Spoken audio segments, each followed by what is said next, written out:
All right, I think we're good. Greetings, everybody. Coin here, or Swirling Vortex, or Steven. You can call me any of those three things. And welcome back to another episode of Mass Effect.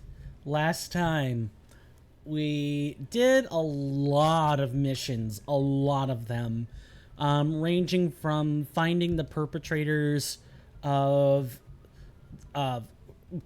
Admiral Kahoku's murder by dealing with Cerberus to making progress on surveys and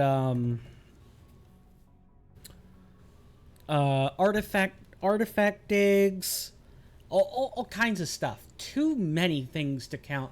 I really recommend you watch the last 1 to 2 VODs on Swirling Vortex 09 VODS in order. That's on YouTube, by the way, to get more information and really just watch those streams. It is 4 hours long each, which I know is a lot, but it'll really help you understand just exactly what kind of footprint we left behind. And I believe when we left, we finished off with some conversations with our squad mates and even picked up a couple of quests. Garrus and Rex gave us their quests. We need to find the geneticist mostly on time for once. Welcome, Mr. Rowan Darcy. Welcome to the stream. How are you doing? Good to see you. Hope you enjoy your stay. Glad you could make it. I was just going over the mission briefing, so to speak. Again, for those who are coming in, I really highly recommend you go and watch the last VOD on Swirling Vortex 09 VODS. That's on YouTube. You can Google search, or my YouTube link should take you straight to it. Just 2 clicks will get you to the VODs channel. Anyway, before we get into the codex entries, I said that was going to be the first thing we did. I do need to mention that I've changed the equipment lineup. I'm going to go through each member's locker. Don't worry. I've mostly upgraded my arsenal, armor and everything. I also went and upgraded everyone's armor. I'll just kind of do a quick preview of it. I upgraded the pertinent weapons for everyone else. You're exhausted? 7 hours of pulmonology testing? Yikes. Yeah, that's a lot of blood and hard breathing. Well, blood work, but recovering? I'm doing okay. Had kind of a bad morning cough, and then it's subsided. And I had a grit bowl for breakfast today. So I'm well fed for once. And I waited enough time I ate early enough so that I'm still full, but I'm not so full that I want to sleep. Outside of that, I guess I could say I've been struggling. For those who don't know, I try to keep regular postings on Discord and on relevant platforms when I'm going to stream. I've been trying to do a Grim Dawn makeup stream. That hasn't gone particularly great. And on top of that, I now have a spreadsheet that I'm compiling. I don't have to compile the spreadsheet. All I have to do is get a price listing for stuff at Kroger. But it's easier for all of us, for all of my family moving forward that I live with, if I put that in a spreadsheet so we can compare grocers or other marketplaces later. It just makes good logical sense. I suppose that gives a little bit of a sliver into how my week's been going. My sleep hasn't been the best either, but I'll forge through it. There will be better weeks ahead. I'm gonna get to the squad mate preview, and then I'll go quickly into progress on video edits for other stuff, and then we can get started. Like I said before, upgraded mostly pertinent stuff. There are a couple of outliers. I still need to get an appropriate Omni tool for Caden, and I still need to get one for Liara. But everyone else pretty much has pertinent gear. with maybe a few exceptions. Speaking of few exceptions, I cannot find upgrades for Tally. I either need to buy correct armor or I need to go back to the Citadel. So it's so you guys can pick what store you're going to shop in? Yeah, exactly. It's a lot of price work. Gonna be quiet for a bit so you can get to the game without interruption. Don't do that if you want to, but I'll work around it either way. Yeah, we're trying to decide. I need to try to learn to multitask here. We are trying to determine whether it is continually worth it to go to the commissary on post, the closest military post that we live by, in order to get like good prices on meat. If we can get everything else cheap, we may shop somewhere else. And I happen to be responsible for putting together a good price list for Kroger. But the other ones include like the local KJ's that's nearby. That's an IGA line of grocers for those who don't know. Just making sure I've previewed. Is Costco meat not cheaper than the commissary? Don't know. Wasn't asked. On average though, I would say it's probably equivalent. It's hard to say because typically we buy meat in like 1 or 2 pound packages at most. So buying stuff in like 3s or 5s, that's poundage. I'm not really sure. It's more. Costco is harder to check prices on because they change their stuff every few weeks. Yes, and also if you wanted to know a price of if Costco started selling individual items, instead of in bulk, you would need to take the unit price. That's the price per item in the count of items you're buying. So, for example, if I wanted to buy 20, I don't know, I'd say $32 of meat, and that was put all onto a 5 pound item, well, I'd say, okay, that price before tax is like eight pound or $8 per pound. It's really tough to evaluate because if the rest of the prices aren't also per unit item, or yeah, dollar per unit, something like that. It's rough, but thankfully, because I'm the computer savvy person, I said, you know what would be really good? Let's use a Google Sheet. This could have been Excel, by the way. It's just that Google Sheets has this really unique advantage of being able to... How do I word this? Work together on the same document. Like you could work on like real-time collaboration. That's the word I was looking for. Real-time collaboration. If we all want to sit down and work on the spreadsheet, we can do that. If we did that on Excel, we couldn't do that. Usually you'll see prices either by weight, or by count. So you have to try to find the equivalent for other things. Also, yes, Google Sheets is wonderful. Others can contribute even if you aren't all together. Exactly. No knuckle dragging to the table in order to read off the items. We don't have to do that. We can all work on our own computers and upload to the same list. It's great. You just have to make sure everybody has the right editing and other privileges. Google Calendar is the same way, or any other Google service. Like, cloud services are fine if you know how to use them. If you're just using them for yourself, then I guess they're pretty equivalent to, like, Word or Excel or the other Microsoft. Since Mom and I shop at Kroger routinely, would you like me to put a pair of eyes on the spreadsheet? Not now, but yes, I would like some eyes. I do also have to finish putting items on the spreadsheet, but that's a whole different can of worms. Once I've got items on that spreadsheet, I would love for some extra eyeballs. Thank you very much. So before I begin, I wanted to point out that I did do inventory cleanup with like a couple notable exceptions, which I'm doing right now as we speak. Sure, whenever you're ready. Gonna go quiet now? Very well. Enjoy your lurk. Or whatever it is you're going to do. Yeah, for the most part, I've cleaned up the inventory. I still need to sell things, but this can happen at a later date. For now, we have everything we need to get started. I did try to do most of it, and I believe I got most of it accomplished off camera. However, I had the misfortune the first time of doing this off camera of bumping into this. Transmission coming in, Commander. I think you're going to want to hear this one. Greetings, Commander Shepard.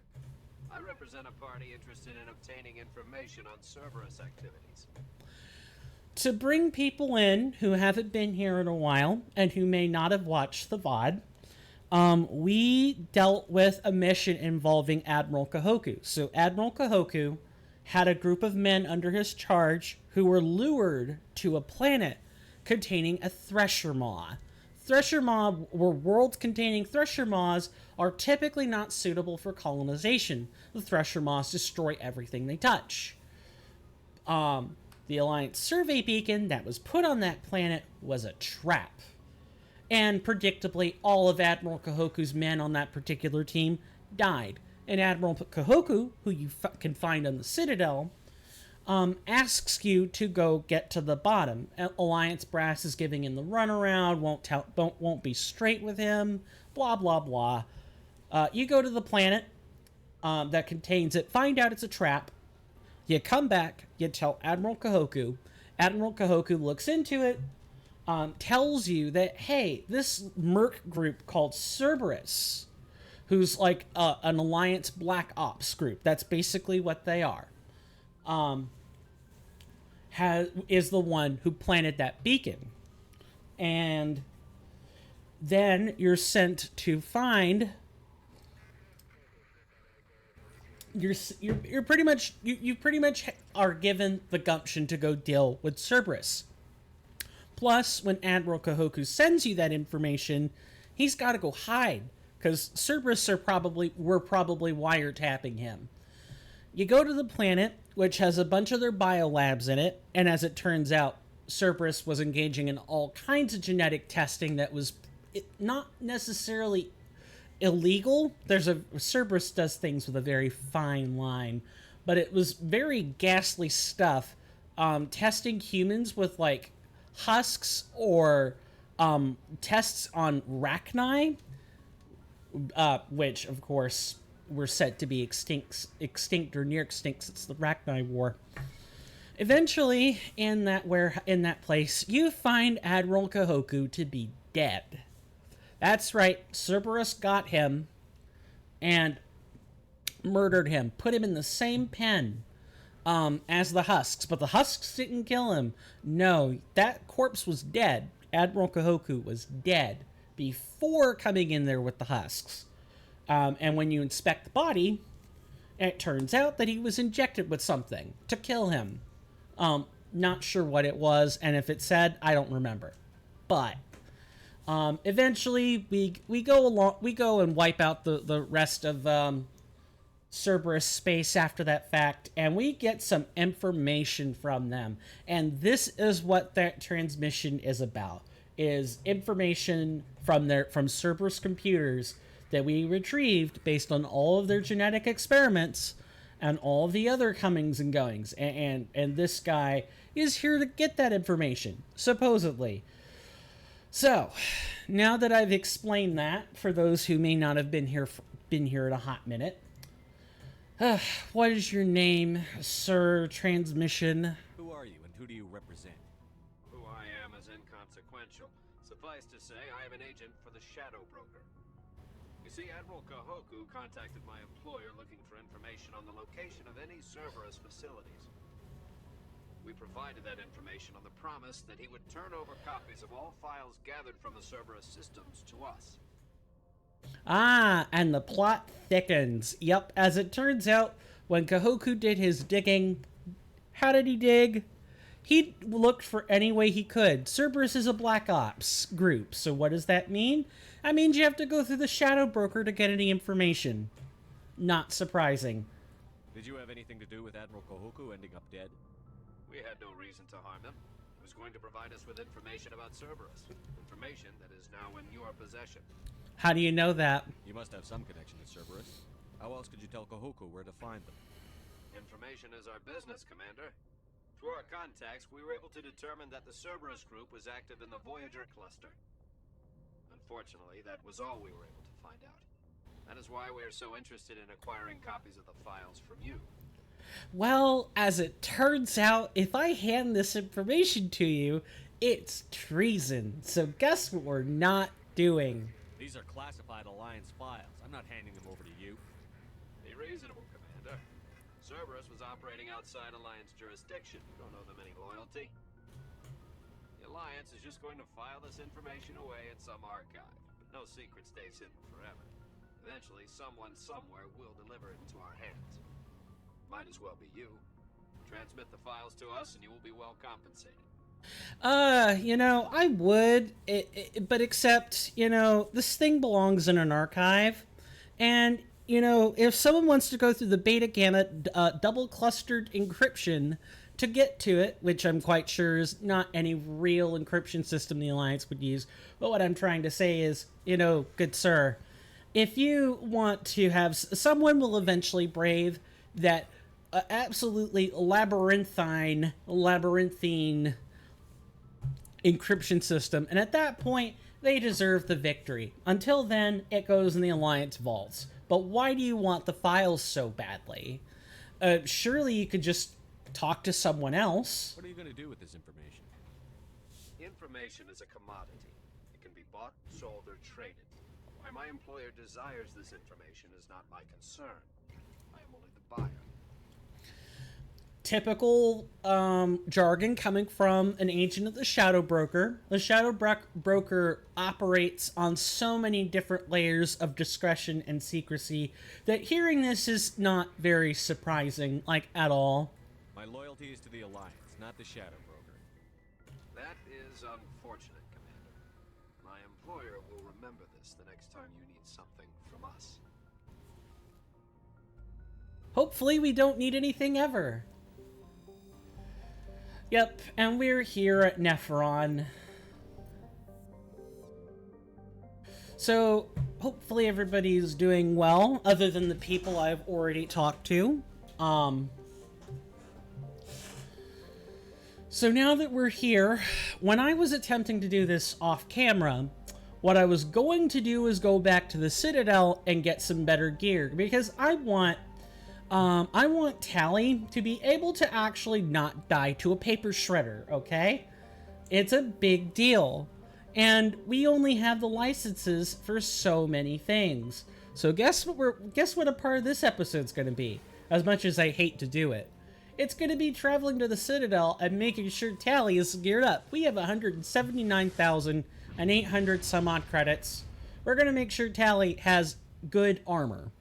We're going to make sure that anyone who's missing weapons is not missing weapons. We still need to be on the lookout for a couple of Omni tools. I think just one Omni tool, and I think that might be for Liara. Because despite her being a pure biotic, she does have access to some tech talents that just comes from the way that BioWare put her in. You were clearly intended to use her. Why do I say you're clearly intended to use her?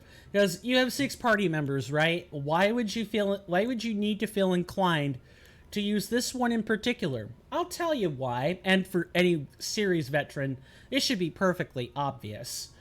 Liara to Sony is a potential romance option. She is the person. I'm going to take her with me, as a matter of fact. And it's easiest if I take people that I actually need gear for. She is one of the long-term romance interests. Interior pressure with exterior atmosphere. Logged. The commanding officer is ashore. Exo Presley has the deck. Um, she's one of the ones that you can hold from 1 all the way to 3. The other 2 that you could do this with are Ashley and Caden. Those are the 2 that are capable of having a long-term romance option. So you're sort of, and also I need to back it up a little bit. It depends. See, I am Bro Shep. That's what we're gonna take calling Mr. Shepard. Bro Shep. We're Bro Shep. So our options for romance are Liara and Ashley. If there might be one I'm missing, who is survived by his wife and 3 children who are planning a small private memorial service. I think I talked over new text. I'm sure we'll hear it again. If you are FemShep, then your options are Liara and Caden. Those are your 2 options. There probably is a 4th option, and I'm not thinking of it. I remember there being a 4th option. I'm really trying to rack my brain for it, and I can't find it. We're going to go to the Presidium. That's where all the good gear is. Because the Presidium will actually have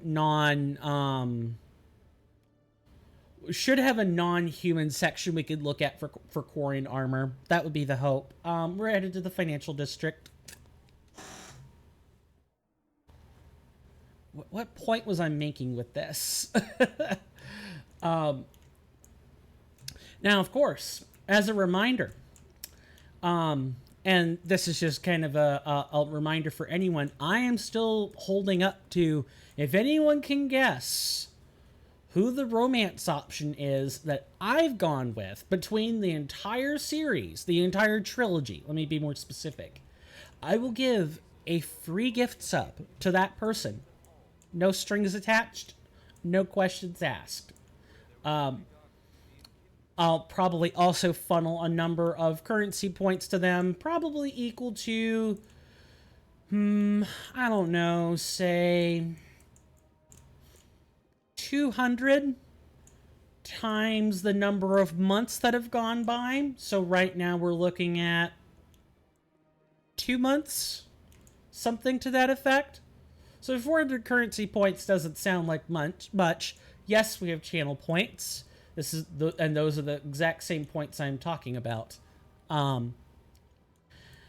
Those points will let you do things like what happened when we were rescuing Liara Tassoni. We went on that planet. Someone redeemed, hey, Quang is going to remove his glasses for 8 minutes. I've lowered that to 5 since then, but it was 8 during the redemption. Someone could make me pull a hat or go find a hat and I'll wear it for like 5 minutes. Or, someone wants to have me stop speaking, or the best channel redeem they've ever had. Yes, Mr. Rowan Darcy, I would say that is one of your best channel redemptions ever. I wasn't going to get specific, but if you want to own that, by all means. Where am I trying to head to? Right, the Financial District. Because we're wanting to go to the Hanner vendor. Anyway, yeah, free gift sub plus 200 channel points per month. It goes by without anyone getting a correct guess. And I will only confirm the correct guess, and on top of that, I'm only going to allow 1 guess per streaming session. I think that's fair. And additionally, it keeps someone from just spamming all the character names until they get it. I want everybody to have a good chance at this. You guys have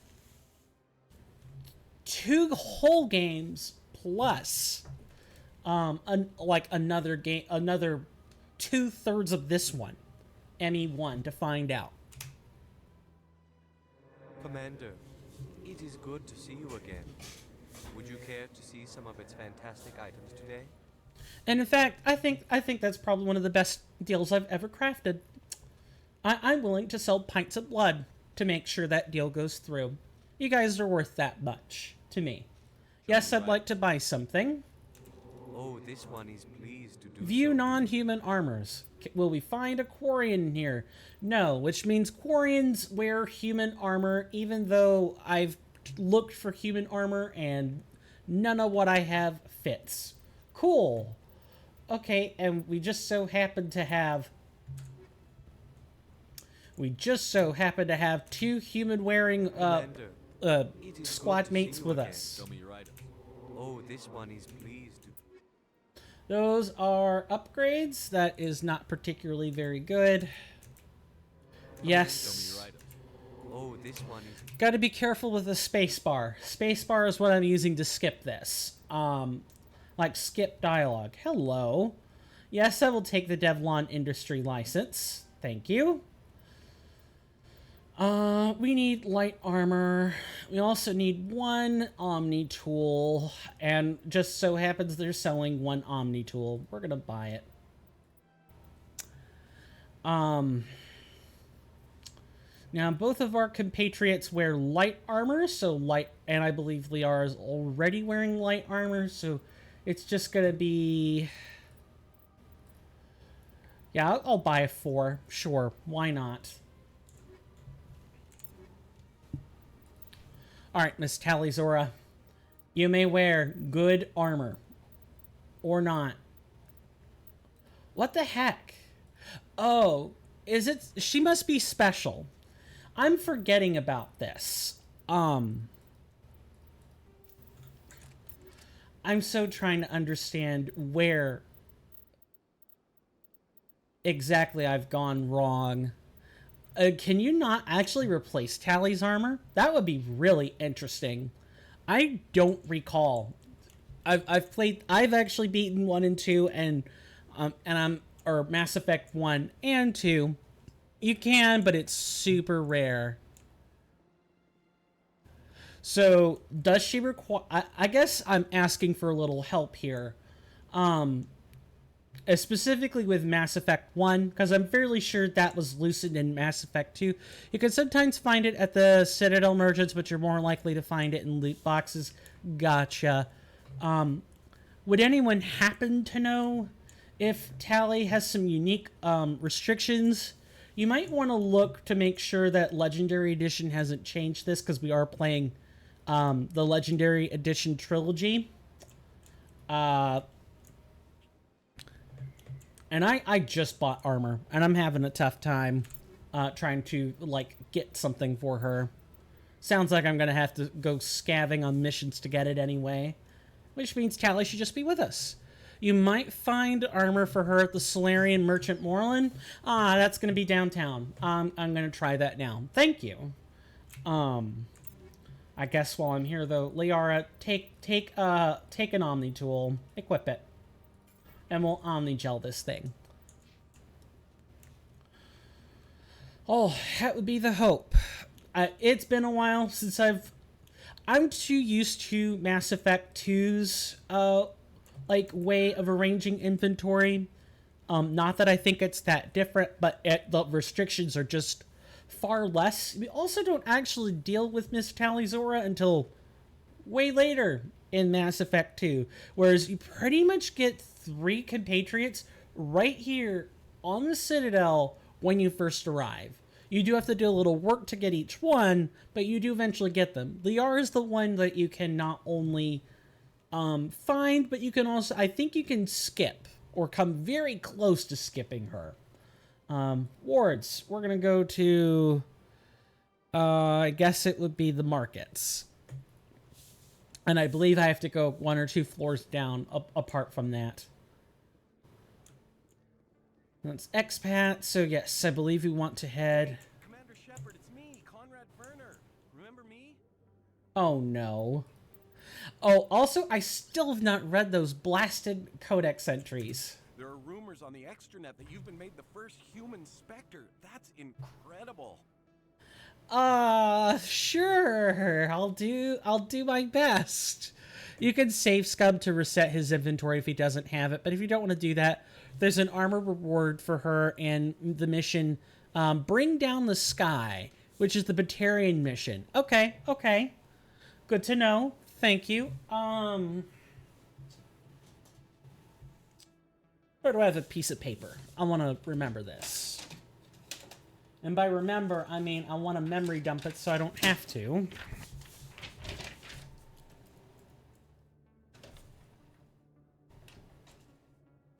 Sorry, Coin is just taking a minute to write stuff down. My memory isn't what it used to be. I know, I'm a 31-year-old talking like I'm 50, but I already noticed I've had some memory issues, not to mention brain fog, so...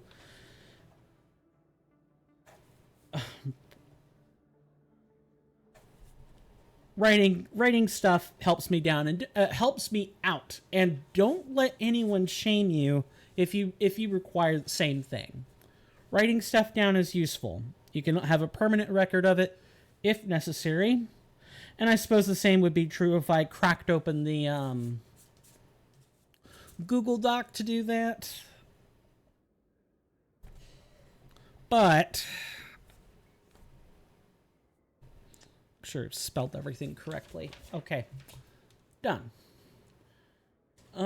Sure, I guess I'll try to please my fan. You see, you're a little suspicious, like, waiting here. The brain remembers 70% of what you write as opposed to what you type, paltry 20.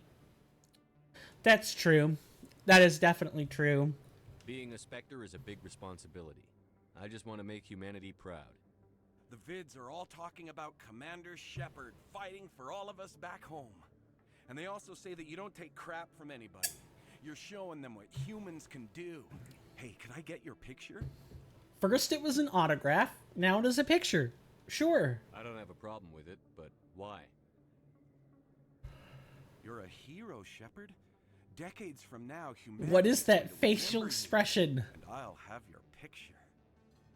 Just hold up your gun. Perfect. And what was that expression too? Thanks again, Commander. I'm gonna hang this in my living room. My wife will love it. I think your wife is wondering what the hell you're doing. The texture of his chin is upsetting. Yes, his facial hair, it looks like a loofah.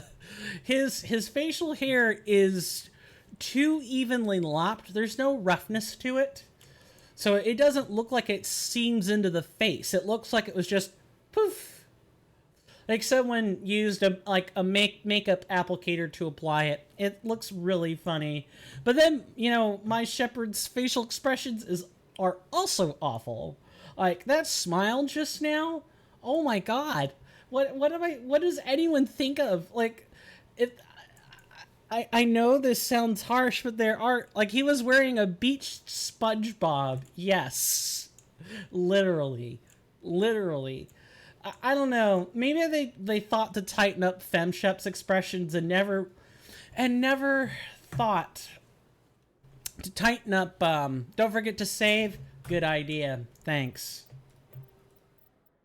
Don't tell me we leveled up from that. Okay, no, good. It was just Liara had missing points. That's fine. That would have been funny, though, if she had. We're gonna pump those 2 points in there and call it good. And save again. We're already at 234 saves, folks. You know, at this point, I almost want to make a goal to get to 500 before the end of the game. Yes, human. You need something, yes? Let me see what you have. Oh, you will be pleased, I think. Very good things I have. You will see. Non-human armor.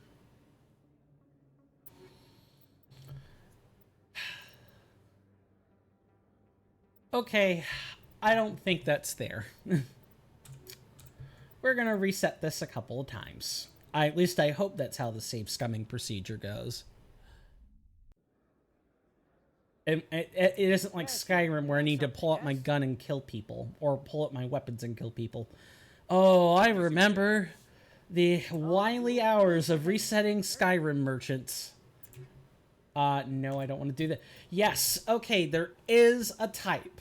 Good. I knew... I remember there being a type. I've forgotten how difficult it was to get armor. We're gonna buy this right now. And we only paid, I think, 50,000 credits. Thank you, thank you, thank you. All right, Miss Tally. Go from the paper shredder to the not paper shredder.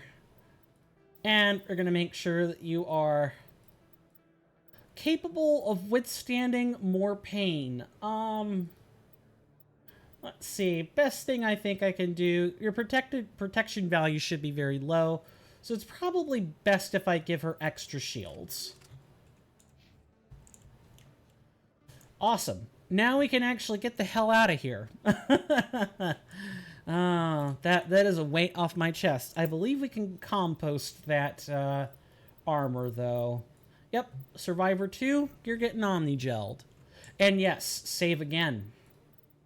Once we get back to the Normandy, it's Codex time. I'll read some, and hopefully the Codex will actually have some narrative voice lines for us, just in case you don't want to lose that armor. Yeah, I'm pretty sure it was random, too. Like, it's random armor. Or like, they're one of the...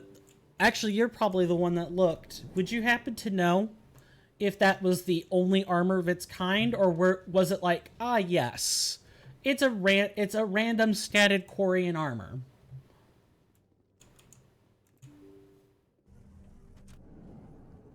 Hello, Citadel Rapid Transit. Go to the Presidium. Actually, no. We want to go to CSAC. Inventory restocks randomly, so it could have been other ones in the pool of armors. Gotcha. Sounds good. Thank you. So that, yeah, it was a random armor. But a level 6 armor is really good at this stage of the game. Returning back to... Celebrations are being planned for the anniversary of the end of the Rachni Wars. Many Council worlds, particularly Asari and Solarian colonies, will hold victory parades to commemorate the defeat of the invading Rachni. In a rare admission of debt, several Asari colonies have invited Krogans to be honored for the victories the uplifted Krogans made possible. Nice. So getting back to Shepard's face for a moment, specifically Bro Shep, like the classic Bro Shep face. I didn't know this, but apparently BioWare makes a habit of this. Bro Shep's face is based on, actually I think the whole character model even, is based on a Dutch model named Mark Vanderloo. How do I know this, you might ask?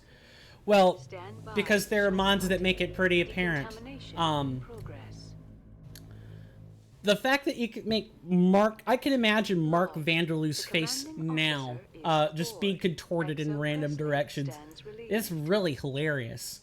But the facial expressions do not do Mark Vanderloo any justice. He's been sported in a variety of, like, hair patterns. He's sported full beards, no beard. He's been all over the place. I don't know if the same is true for FemShep, although given that BroShep was based on a model, I would suspect the same is true of FemShep. I just don't know who modeled the body and or face. On one hand... I think it's cool that you could bring in real-world people to games like this. As long as they consent to it, of course. On the other hand, if you aren't careful, if you don't do enough to delineate the model from just like a carbon copy of whoever or whatever Mark Vanderloo was doing at the time, some people might actually think he even endorses the game, and that's probably not true at all. He's probably aware of his model being used, and that might be about it. That would be my expectation anyway. I'm welcome to it being subverted. But me personally, I think it's cool. I wish that would become a more prominent thing in the future. Having good, well-known celebrity and or modeled faces would give the gaming industry a huge uplift, more than it already has. Mass Effect is not the first game to do this, but it is BioWare is one of the companies best known for doing it. The other one I could think of is Assassin's Creed. Like, Ubisoft used a model for, I want to say Assassin's Creed 1 through 3. After 4, they started doing everything without, like, a model, or didn't have real-world reference models for anything. But those are just 2 of the games I know that use real-world models. And if you're wondering which character was modeled, well, it's obviously Ezio the Auditore. Or Altair, or, I don't know about Heyman or any of the other Assassin's Creed characters, but I do know they used models, like real-world models for some stuff. Which, again, is really cool. Now, where are we going? We were in the Voyager cluster. We probably need to go to either Gemini Sigma or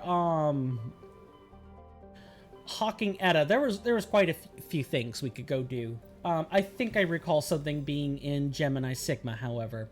Yes, we have the Criminal Syndicate. So, obviously, we need to go to the system that they're not located in first.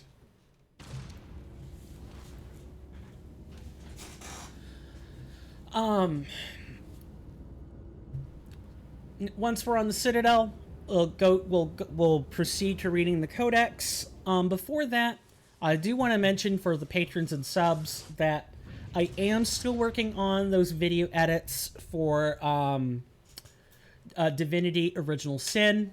I have two videos now that are in backlog. I'm working on editing them. Particularly the first one, I've got to chop out basically the first 1.5 hours of that, because the first 1.5 hours were me building 2 characters only to have to scrap them. So that's not particularly interesting, and that's not a good way to attract people to view it. So because that section was made irrelevant by later in-game actions, I have to scrap it. So I get to do some post-edit commentary and more or less describe what was happening past a certain point. I also have to make sure I've edited the transitions carefully. That's a work in progress. The second video should be smoother, but I do have to edit out approximately 36 minutes, as I had a house inspection the day we were doing the stream, which is not good. Now we're here in Ming. Next thing we're going to do is read this darn codex. We've gone 2 episodes, 1 to 2 episodes without reading anything. Is it all secondary? Oh no, it's all secondary. I was so hoping for a break. Alright. Here we are. So sorry government. This is how we're gonna start. My throat is gonna cry. Absolutely.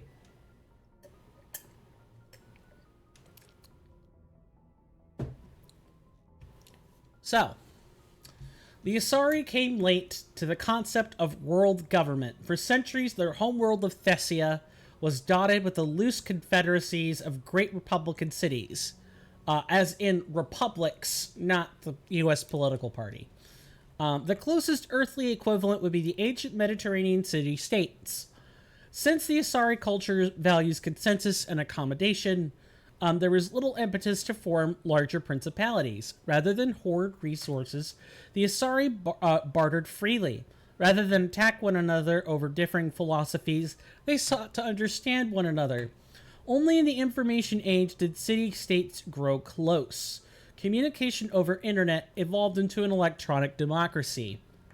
Asari have no politicians or elections, but a freewheeling, all-inclusive legislature that citizens can participate in at will.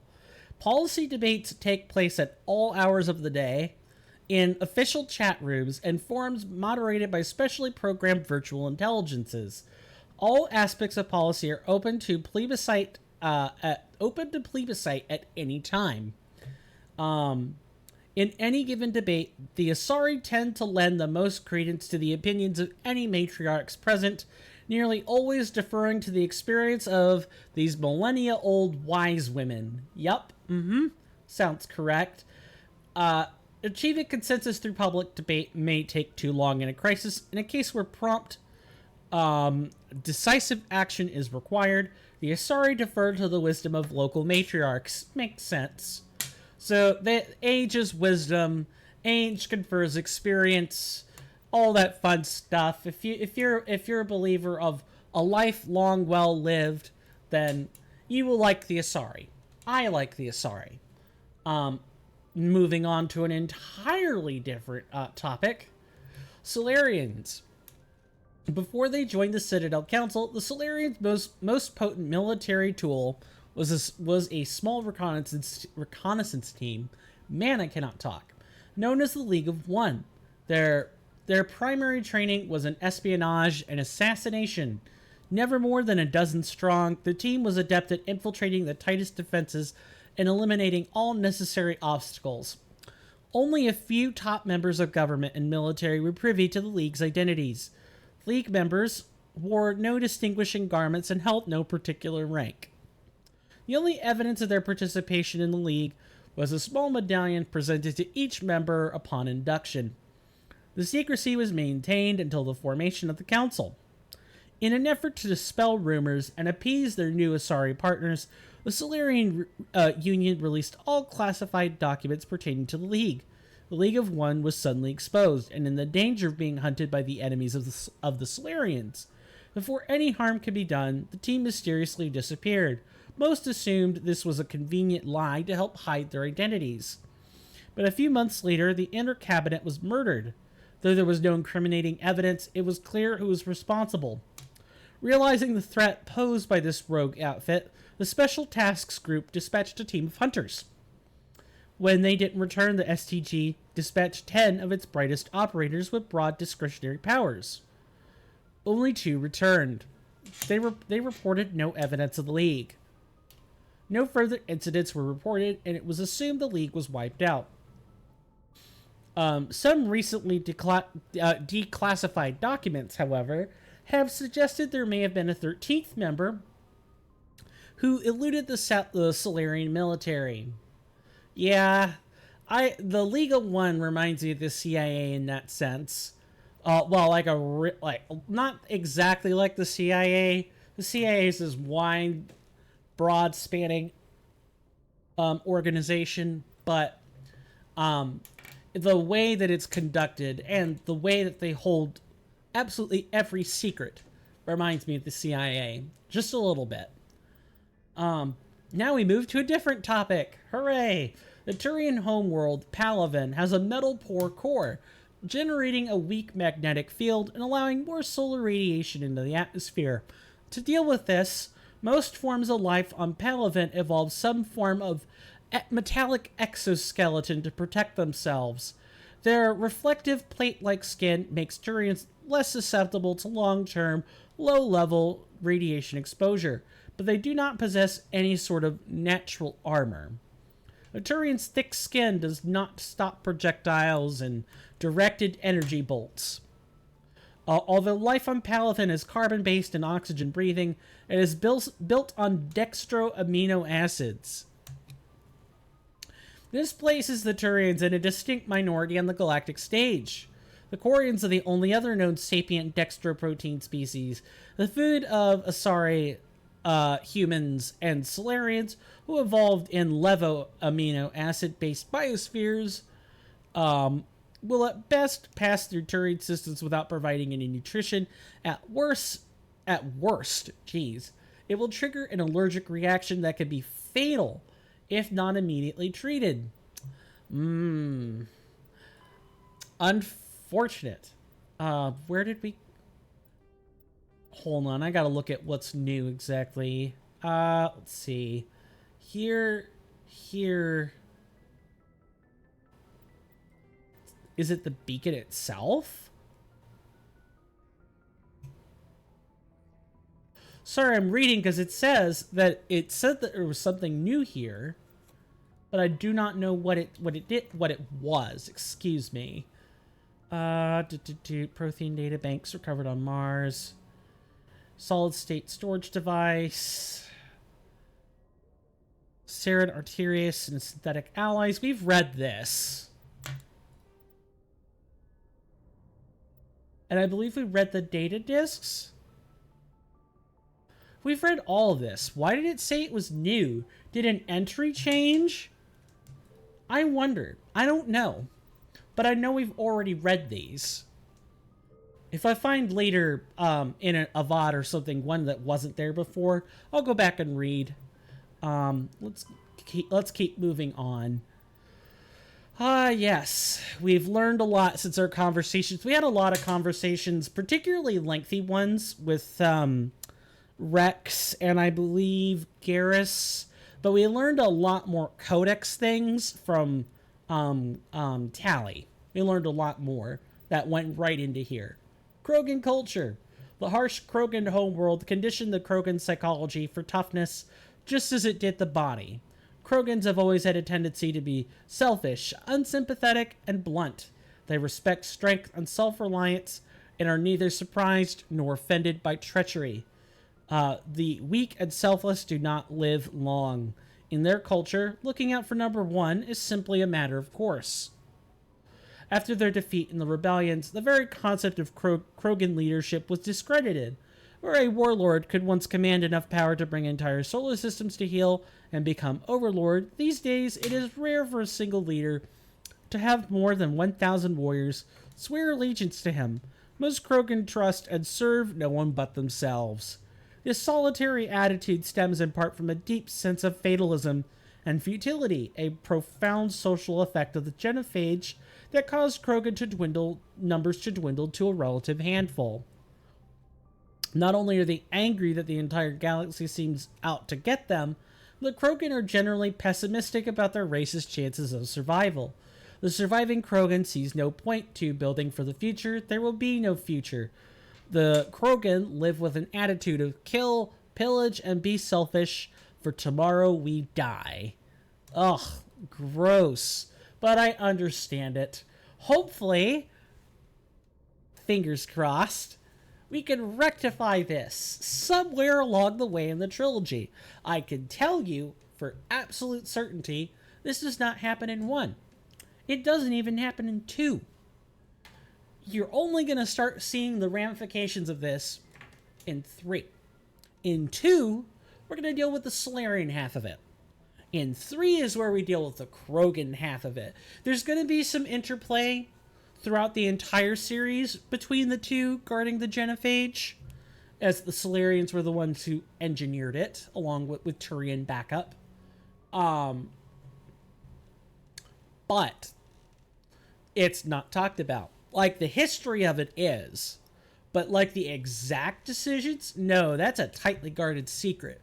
We're gonna learn what those tightly guarded secrets are together. Moving right along, we have the Quarians. Although the Conclave establishes civil law as much as any planet-based democracy, enforcement and trials are more unique.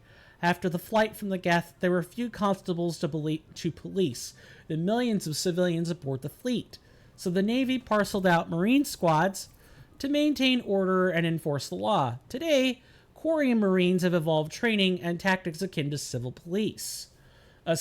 police, but remain adept at combat in the confined spaces of a starship and fully under the command of the military.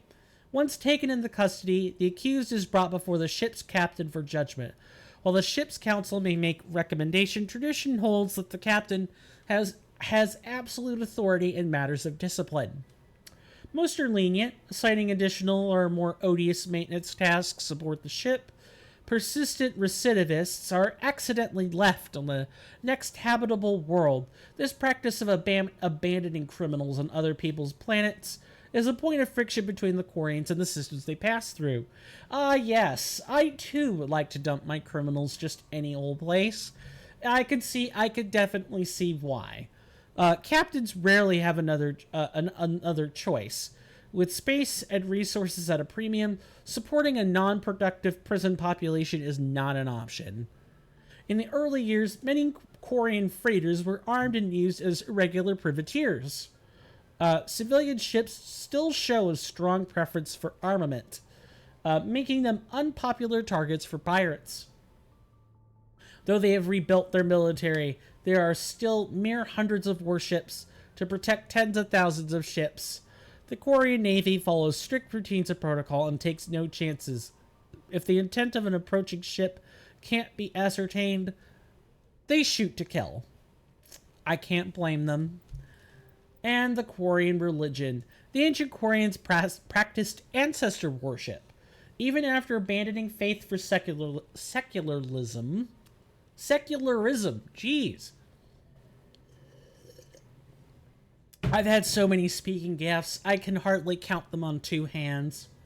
Curse the stuffiness. Quarians continue to revere the wisdom of elders. As time passed and technology advanced, they inevitably turned their knowledge to preserving the personalities and memories of the elderly as computer virtual intelligences. Ooh, we're experimenting with this. Although we're going a step further. We want to put brains into computer systems and see what happens. It's literally Fallout lore coming to life. These recordings became a repository of knowledge and wisdom stored in a central databank and available through any extranet connection. Wow. They held no illusions that this was a form of immortality. Like all virtual intelligences, their electronically preserved ancestors were not truly sapient. This was considered a surmountable problem. Sapience could surely be reduced to simple mathematics. The Quarians began exhaustive research into creating artificial intelligence so that they could learn to escape the bounds of mortality and give their ancestral records true awareness. Unfortunately, the life the Quarians created did not accept the same truths they did. The Geth destroyed the ancestor databanks when they took over. That's really sad. In the centuries since they evacuated their homeworld, most Quarians have returned to religion in various forms. Many believe that the rise of the Geth and destruction of the ancestors were chastisement for arrogantly forsaking the old ways and venerating self-made idols. Others have a more philosophical outlook, believing that their race was indeed arrogant, but no supernatural agency lay behind the Geth revolt. Rather, the Quarians' actions wrought their own doom. Either way, every Quarian would agree that their own hubris cost them their homeworld. Yeah, I'd be pretty happy to agree with that. Still, we're going to be able to resolve this particular facet, or lacking facet of Quarian culture in Mass Effect 3. That's where we get our chance to deal with it. We won't deal with the Geth half of it until Mass Effect 2. Look, say what you want about having everything piecemealed like this, but if you know you're making a trilogy, you know you're making a series, and you know you're going to sell well enough, what are you going to do? Of course you're going to parcel out the story. Of course you're going to parcel that out. It lends itself well to sequels that way. And as long as the resolution is sound, then doing it this way is fine. What do we have here? Okay, we've already read this, so this would be military doctrine. The Alliance military is of great concern to the galaxy. At first contact with the Turians, they were completely inexperienced. Turian disdain changed to respect after the relief of Shanxi, where the humans surprised them with novel technologies and tactics. Human devotion to understanding and adapting to modern space warfare stunned the staid council races. For hundreds of years, they had lived behind secure walls of long-proven technologies and tactics. The council regards the Alliance as a sleeping giant. What is this, Japan? Less than 3% of human volunteers to serve in the military, a lower population than any other species. While competent, Alliance soldiers are neither as professional as the Turians nor as skilled as the Asari. Their strengths lie in fire support, flexibility, and speed. They make up for the lack of numbers with sophisticated technical support, VI, drones, artillery, electronic warfare, an emphasis on mobility and individual initiative. Their doctrine is not based on absorbing and dishing out heavy shocks like the Turians and the Krogans. Rather, they bypass enemy strong points and launch deep into their rear, cutting supply lines and destroying headquarters and support units leaving enemies to wither on the vine. On defense, the human military is a rapid reaction force that lives by Sun Tzu's maximum. He who tries to defend everything defends nothing. Garrisons are intended for scouting rather than combat, avoiding engagement to observe and report on invaders using drones. The token garrisons of human colonies make it easy for alien powers to secure them, for which the Alliance media criticizes the military. However, the powerful fleets stationed at phase gate nexuses, such as Arcturus, are just a few hours or days from any colony within their sphere of responsibility. In the event of an attack, they respond with overwhelming force. So we're learning something about, the way all these different species come and play with one another. Isn't that just fantastic? You really do learn something about an enemy when you study their military tactics. Of course, I can't say the same for Krogan anymore, but Krogans are best studied through their individual actions, I find. So, back to surveying. More random planet statistics. Seriously, no one reads these. I'd like to be able to, or reads more than a couple. I want to be the first one that reads all of them in a single playthrough. Altanorch. It's a small but typical hydrogen-helium gas giant with no outstanding features. Its combination of strong magnetic field and relatively shallow gravity well make it a popular stopover world for discharging FTL drive cores. Orbital period, 4,005.7 Earth years. This thing is not going around the sun anytime soon. Radius, 32,605 kilometers. Day length, 16.3 Earth hours. At least it rotates on itself. Medallion. Scanning Altanorch. Altanorch? I think it's Altanorch. We're going to go with that. Revealed something of interest in a debris field. Joker brought the Normandy in close, and a small team was able to retrieve some valuable detritus, including a League of One medallion. Good, we need those. There are mods out there that either cheat that stuff to you, or allow you to have your friends help you. Because this is kind of a long thing, and most people don't want to be scanning planets. Which we'll get to experience what that's like in the chocolate playthrough. For those who don't know, my subs and patrons have been helping me work on the Renegade playthrough. And by that, I mostly mean they're helping me pick out how many mods they want to see in play. Now, Mass Effect's a complicated modding system. I wish I could say it's easy. Normally with like stuff on Nexus mods, you use like Vortex, or you have an in-house mod manager. Mass Effect is a really sophisticated in-house mod manager. I believe it's called Mass Effect Mod Manager. I could be wrong. I actually have the thing alt-tabbed. Mass Effect 3 or 3 Tweaks Mod Manager. Yeah, this is what we have. I already have all the stuff for Mass Effect 1 ported right in. I'm following a guide for it, so I get whatever mods they're getting. So I would describe it as a medium amount of chocolate. I think that's what Mass Effect can sustain itself on. And then we're going to be playing a Renegade playthrough with that playlist. That's right. We're going to be playing this game and all the games in the trilogy, plus Andromeda, twice.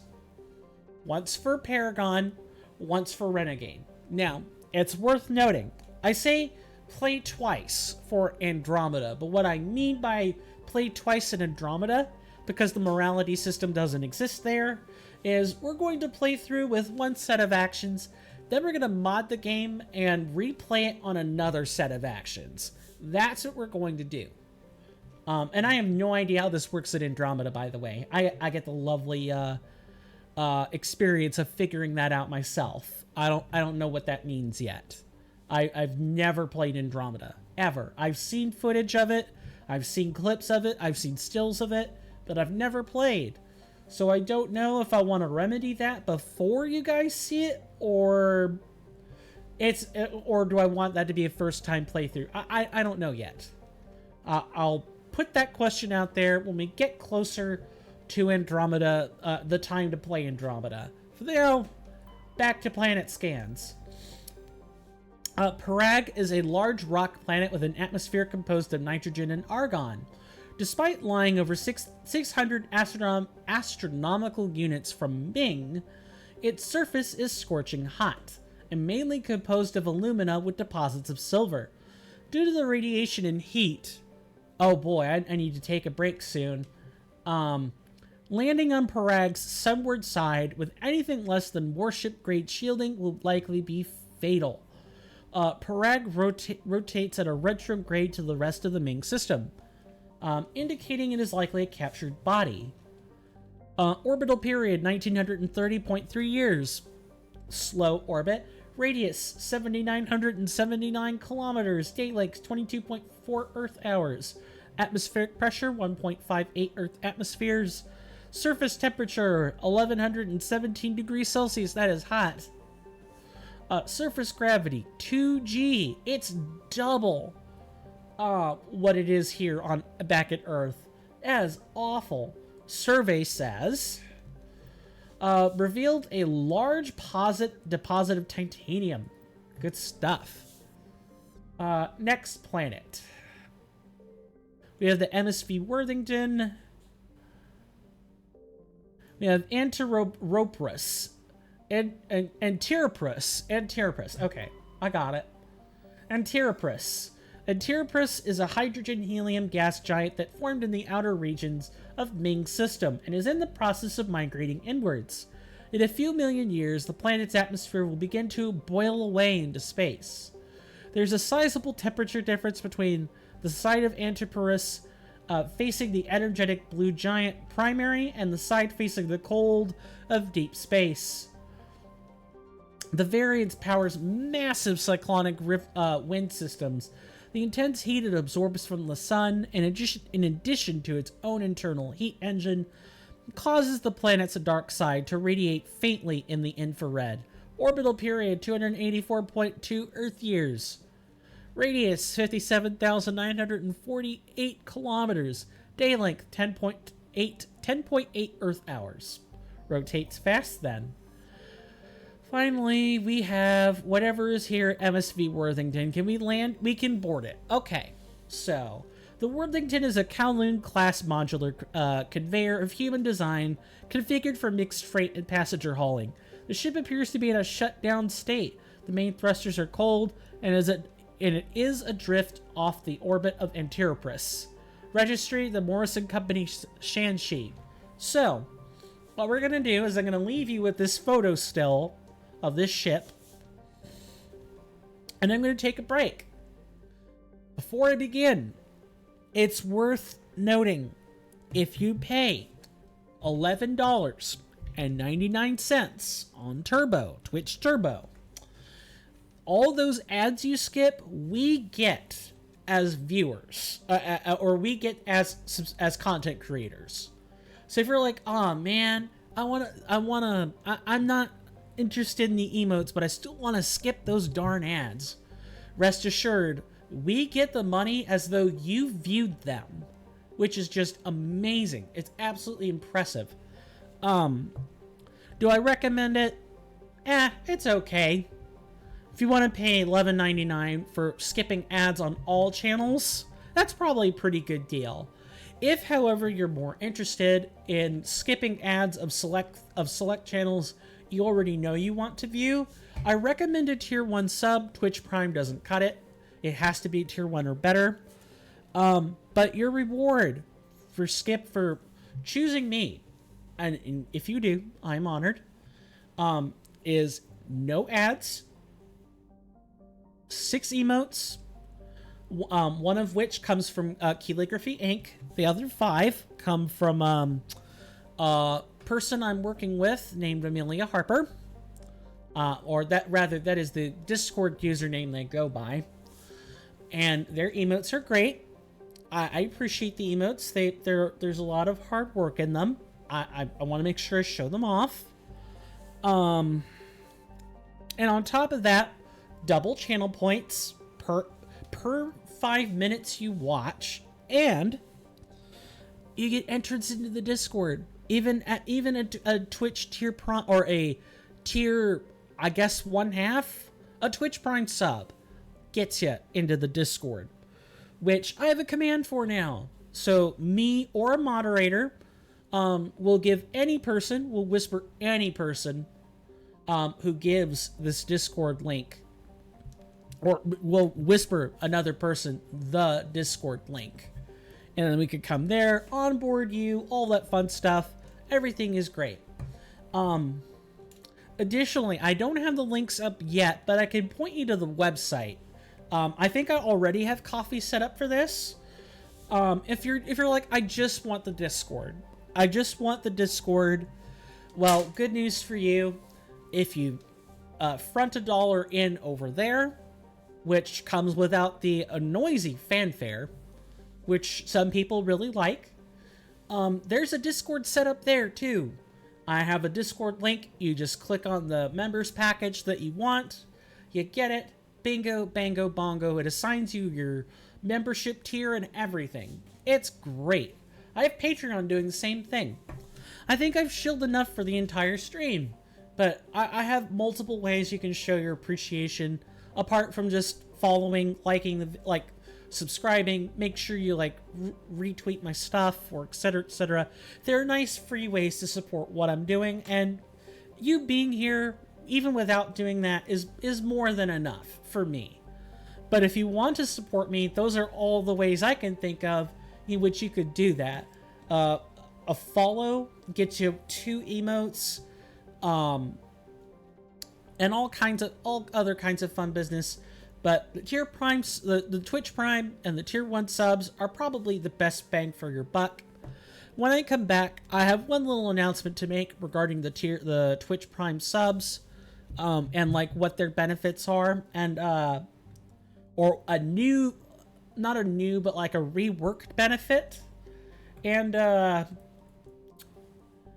yeah, I think I've ambled your ear long enough. I will save that little taste of heaven for when I return. I'm going to take a 5-minute break. I play a 90-second ad. Sorry. Definitely feel free to at least stretch for that long. Gotta put food on the table at some point. If you got, I'm sorry. I'm scrambling what I'm trying to say. Today has not been my best. So sorry.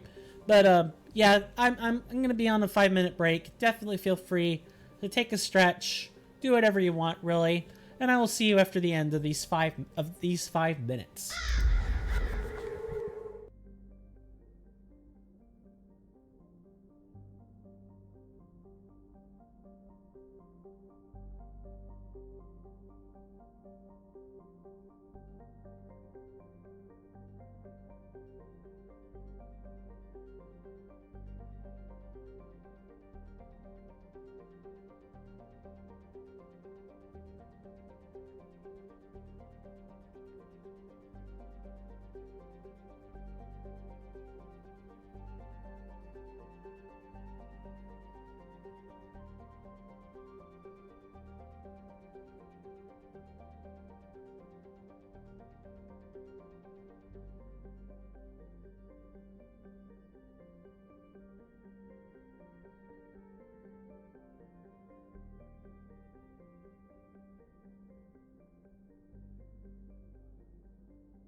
Sorry about that. I ended up getting caught in some, interesting business, let's say. So, where were we? And part of my interesting business was coffee, I guess. That took a little longer to shake out than I would have liked. So, I mentioned before that there was I don't want to call it a new benefit. I'm reworking the voting structure, and I guess what I've decided on is, because of the way I evaluate my Patreon and the and coffee tiers, I'm going to try to set it up like that. So, a Twitch Prime sub will get you the ability to vote on game content. That is the rework. However, that cannot be a one-time thing. Like, if you want to vote on, like, games and stuff, I need an ongoing subscription from people. I think that's fair. The Discord, one time, you're good. If the Discord's what you care about, as far as I'm concerned, a single payment, a single sub will get you right in. A sub of any size, membership of any size from any of the sites will do that. But if you want the other benefits, those have to be ongoing. That I cannot just say, hey, one time and you're good. No, I want the patronship and membership to mean something. Otherwise, I wouldn't be doing this at all. I think that's a fair shake. I haven't talked about this on the Discord yet because I've been really thinking it over before I just go ahead and do it. Before I just go ahead and say it. But consider this a word of notice for now. I'm reworking it. And why am I evaluating that at a Twitch Prime sub level instead of at the tier 1 level? Well, simply put, all of the other packages are around the same size. So, the $1 tier on Coffee and Patreon gets you into the Discord along with, like, exclusive content for those two platforms, which is going to be the Divinity series. It's getting posted on there and will be on YouTube about 3 to 4 weeks later. That's $1. $3 gets them voting privileges. And I would like to make these platforms somewhat consistent in terms of modeling packages. So if you want to vote on stuff, a Twitch Prime sub will get you in, but I can spot whoever is or isn't making a regular subscription. I'm not trying to, curmudgeon people into doing it. I'm going to make the content whether people support for free, whether people are here one time, nobody's here, or everybody is here. I'm going to do that until I can't. But if you want any sort of power in shaping that for yourself, along with other people that are paying with you, then you have to show me something. I think that's fair. Hopefully that model is sustainable, and I've spent long enough talking about this. We're gonna board this ship. Who are we taking with us? Well, I want to take Miss Talizor with us because we need to see how her armor is demoing, and then I guess we probably should take someone who's sturdy. So let's take maybe Miss Williams. She has the best, almost some of the best weaponry, except for maybe Garrus, who is decent, has a decent assault rifle. We're gonna go with that. Take a pair of ladies. We're gonna make a new. We're gonna first level up the squad. There are missing points we have to allocate for. All right, Miss Ashley. We're gonna get you some training in shotguns, as you've got a relatively good one. It's not worth your time to, like, what am I trying to say? So, Shepard should probably be the person you want to, like, focus in specific directions, but really after a certain point, you can spread out a lot of your points. Like, just at level 13, which is about the halfway point, I guess. And look at how spread out we are. And look at how many nice talents we have. We're not going to be able to get that because we have to focus on Charm and Intimidate. So we've got a little bit less of a talent point spread than everyone else does. But we're the party face, so I'm perfectly okay with that. We're going to make a new save. Let's open this door and see what awaits us. Nobody's home. Most of the systems are shut down. It's just running on basic life support. You'd like to think, but you never know what can thrive in these conditions. So far, so good. We have a map. Running this way or that. Got it. No, I don't need you to get it, Ashley. I need you to be here with me. Hear that? We're not alone. Well, I was sure hoping for some kind of action. Somebody set the trap. The whole place could be wired. Negative contacts, Commander. Yeah, that toxin was a pretty nice trap.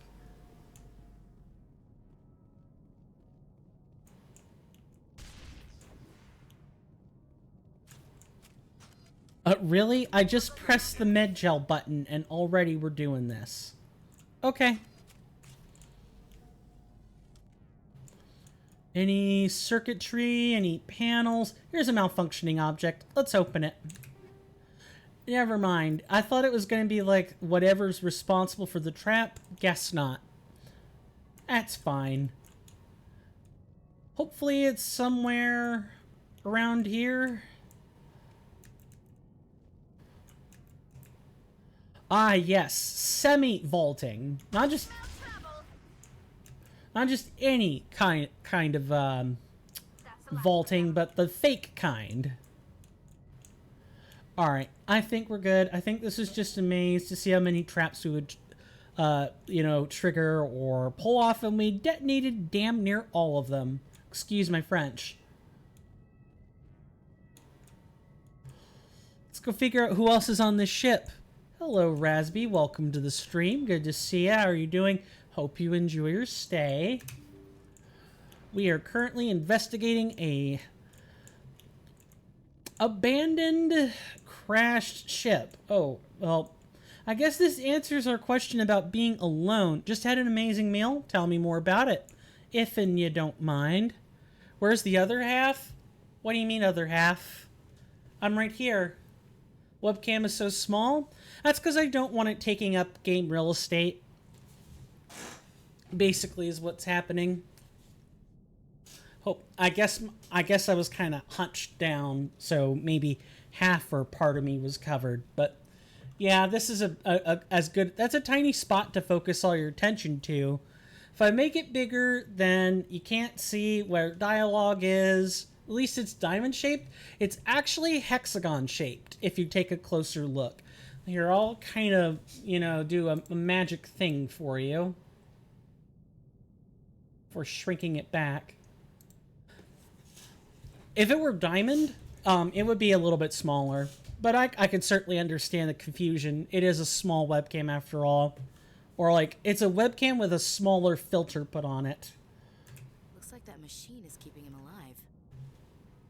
I'm not seeing any brain activity on the readouts. He's dead. This body is just an empty shell. We can't help him then. Let's leave it like it is. Maybe we should shut the machine down. It's the merciful thing to do. It's your decision, Shepard. But maybe we should wait until we know more about what's going on before we do anything. 2 weeks till your exams. Ah, yes, you're still at university. Do you feel prepared for your exams? I know during my final 2 weeks before exams, I definitely didn't. I felt ready for one of them and not ready for the other. Not at all. And that is, I also got 2.5 projects to make. Although those are fast to make. I mean, at least that's a plus. My final project during, like the final month during my last term was essentially a group project where I did 70% to 80% of the work by myself. And that sucked. I had a mental breakdown during that period. That wasn't fun. I'm recalling facts of what happened. I'm not looking for sympathy at this point. It's history. That's kind of how I want it to be at this point. I've already done the packing and unpacking of that. Yeah, and I hate that it happened this way, but my mind, it was a physics project. I was working on a physics project, and I'm a bio major. Physics is not my forte. Not even a little bit. I can do math. I can understand the concepts, but, putting it all together is rough. When I had to learn or do that project, after my breakdown had sort of concluded and, I got my grade and everything, and it was a high A at that, I felt my mind become more open to physics. That's the best way I know to describe it. I had to learn it all front and back. And maybe that's just that particular aspect of physics, but my mind definitely feels more open to math now than it did before, where it's like, math is a tool. Now I'm actually excited about it. There's nothing any of us can do for him now except let him die with dignity. It's what he would want. I'm more worried about Julia now. She's showing signs of severe depression. I gave her some. I'll respond to that in a second. But I better warn the captain.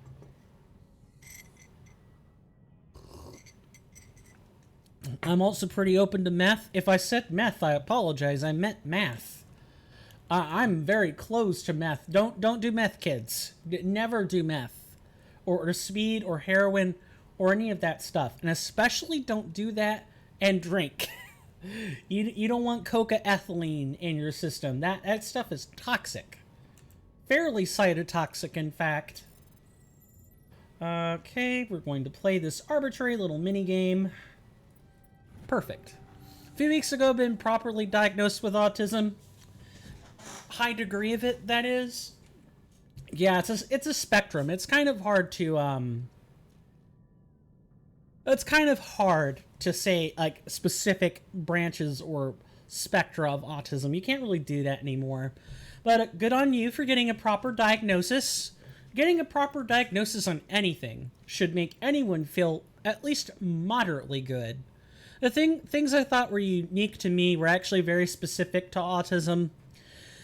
Yeah, that's a common trope, unfortunately. Or fortunately, depending on how you want to look at it. I thought some things were pretty unique to me, but when I went and took a more recent spectra test, it's not official, but I did take some kind of diagnostic. I was pretty astonished at what I discovered. The only things you thought were unique were ... and while we wait on that. Okay. We're not going to terminate the... the only things you thought were unique were very specific to autism. And you know, that's how I hear neurotypical people say it too, and likely caused by it. Yeah, it's like neurotypical people. I had a dinner with one of my stepmother's siblings and their wife, and I heard comments all dinner about, or maybe not all dinner, but a few times where I've approached it. It's like, yeah, that's exactly the kind of thing we're talking about. And here I am in the back of my mind thinking, what exactly are you talking about? And you point out these general things that are related to everyone, and every human can do it. I'm very neurodivergent with relationships, but kind of all around. Yeah. It's interesting. I'm not a neurodivergent person myself. I can sort of get a feel for when other people may also be neurodivergent. But here's what I don't do. I don't act on it. I don't say, do you also happen to have X? That's a very good way to make someone uncomfortable. That's very personal. Instead, I wait for them to either get some kind of diagnosis or anything else. I wait for that stuff to happen. Neurotypical people don't do this. Not often, anyway. Except when they already happen to be with an autistic person or a neurodivergent person. It's really strange. Do yourself a favor. And this is coming from someone else who is neurodivergent. Only tell the people you think are relevant about it, because this world is still not ready to accept any and all of us. If people learn about that, like en masse, people will change. They will judge you. Whether good or bad, I can't hardly ever say. But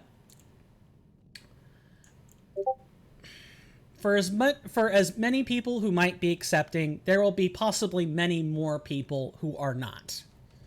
And I don't tell people my neurodivergence often for this reason. Plus, it's just none of their damn business. That's my top comment, worded more nicely. People, it's just no one's business, except for the people I want it to be their business. So far, people assume that autism is something else completely for what it is. Exactly, and really, the large populaces in general don't understand. Like, yeah, it might be a more prevalent thing now than it was many years ago, because the medical diagnosis criteria has gotten better, more precise, blah, blah. But that's for doctors and, like, people who read on the subject. Most people don't. And trying to explain it to them would probably either A, break their brain, B, not really be worth their time, or C, it's not important they understand it, it's important they treat you with respect. And you don't need to tell them that for them to treat you with respect. You don't. You do not. It doesn't even help. Half the time, when people think it does.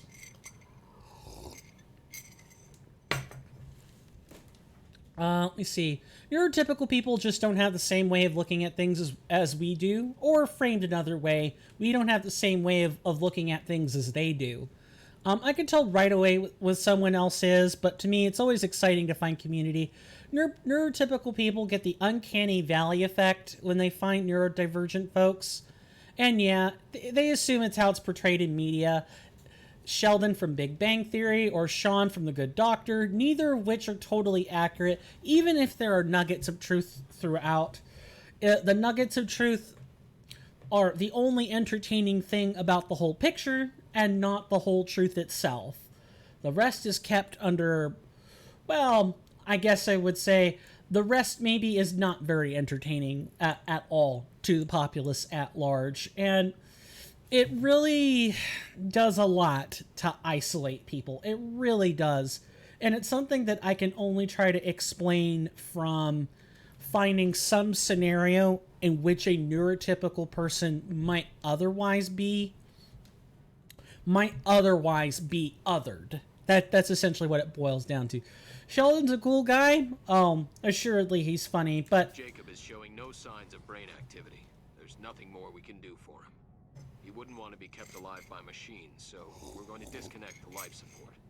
Dr. Smith is worried about Julia's reaction, though. She can't seem to let Jacob go. The stress is making her implants flare up, causing intense migraines. It'll probably be easier for everyone if we don't tell her until after we shut the life support down. Give her a chance to... big mistake. Julia, what are you doing here? Why are you... Well, we can tell that someone doesn't want to let go. Even though it's a spectrum, to me the analogy that works is comparing it to an ice cream bar.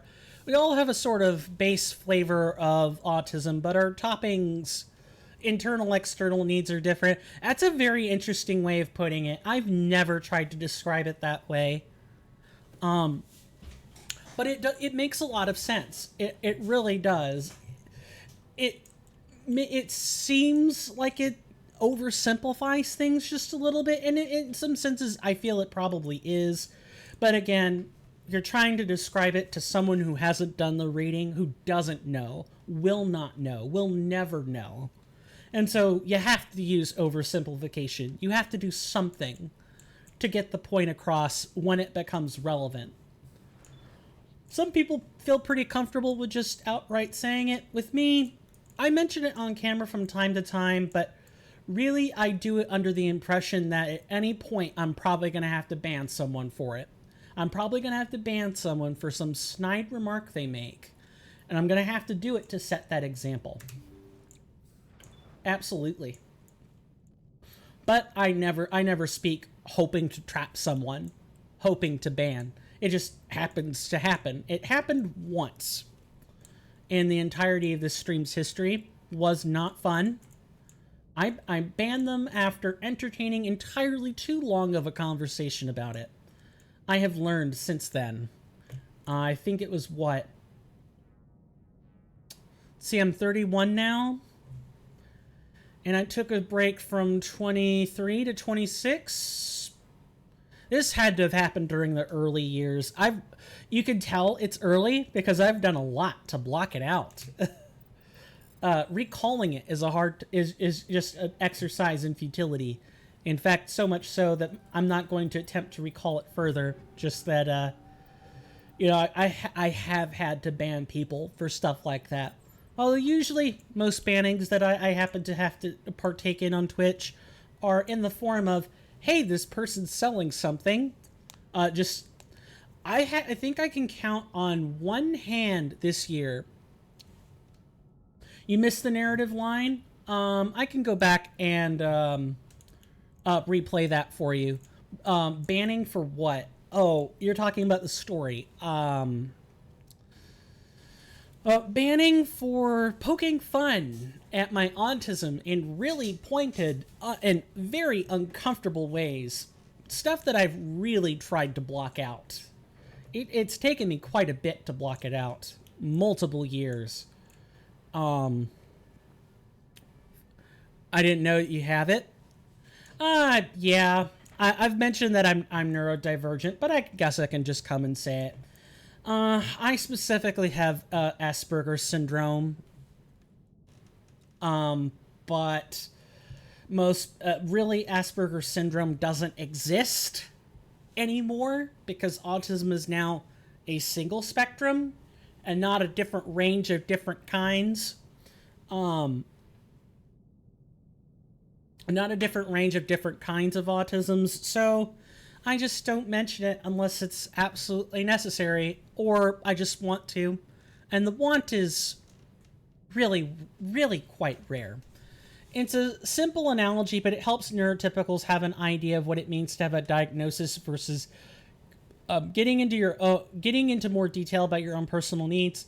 Some people have a lot of external needs, meaning they need help from others to do self-care tasks like bathing or eating. Some of us have more internal needs, revolving around social needs or sensory needs. Yep. Also, banning for bad faith comments about neurodivergent people in general. And yes, we both do. Runs in the family. Well, I mean, that I will I'll leave up to you. I kind of really suspected it ever since you studied more. I just find it very strange how a lot of my close friends have autism or some form of it. I guess autism is not a huge part of the global population, and it's really uncommon to bump into someone who has it. More likely, if you do bump into someone, they're either A, not telling you, or B, they don't have it.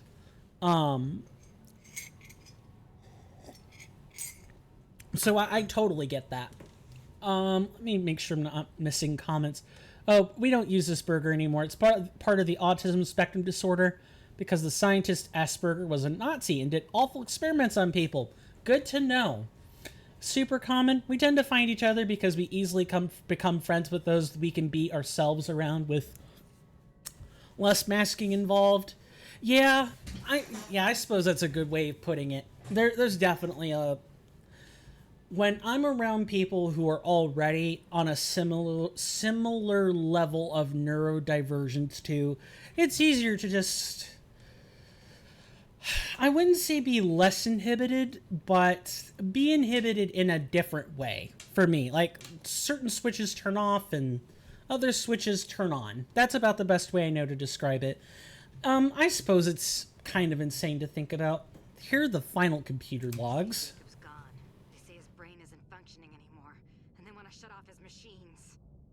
Jacob's the only thing in the world that matters to me. I don't know how to help him, and it's tearing me up inside. I just feel so helpless, so damn angry. Dr. Smith gave me some meds to calm down, but I didn't take them. I can't. Not until I figure out a way to help Jacob. I won't give up on him. I won't. Interesting. It's nice to be around people that I'm not Oh, well, so much for that. Hello, Julia. I hate to have to detain you, but I will. Just calm down. Are you just gonna, like, punch people? Goodbye. I don't typically refer to some form of autism. I just say autism because it's kind of implied it comes in shades and all that. Yeah, that was me trying to... See, I have a natural tendency to obfuscate some things. I'm not surprised. Or maybe blunt some things that I think need blunting. I don't know. It's kind of a natural response I have.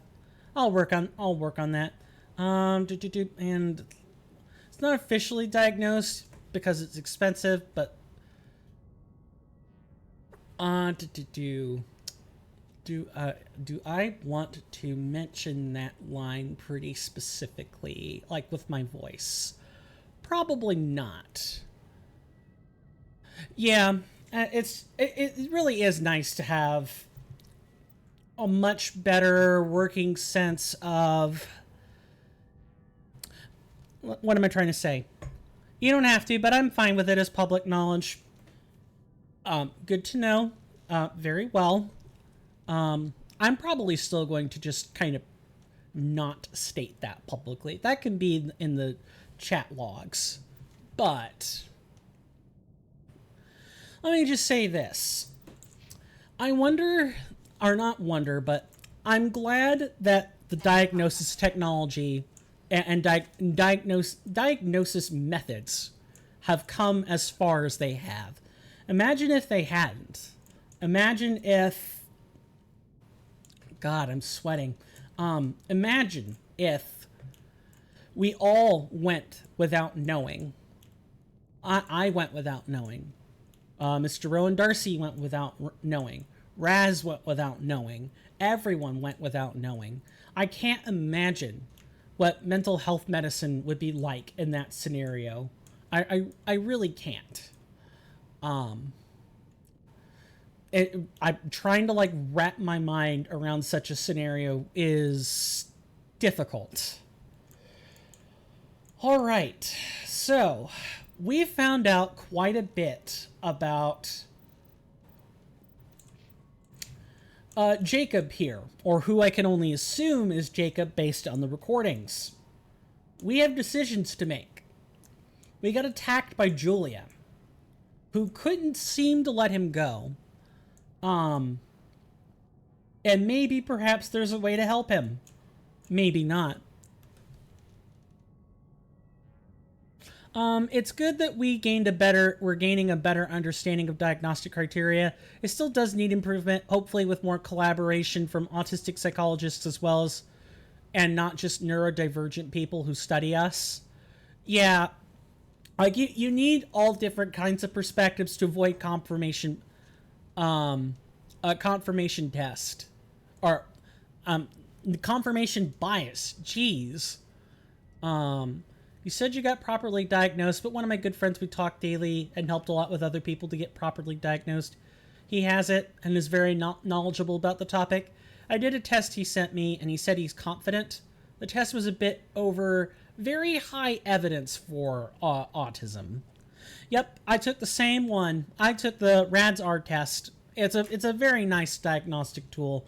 It's still important to get an official diagnosis from a psychologist, but as Mr. Rowan Darcy has already pointed out, it is super expensive to get one. If you didn't get one when you were young, I got mine when I was young, you're going to have a tough time getting it now, especially because there's much more rigorous proof required for autism to be diagnosed.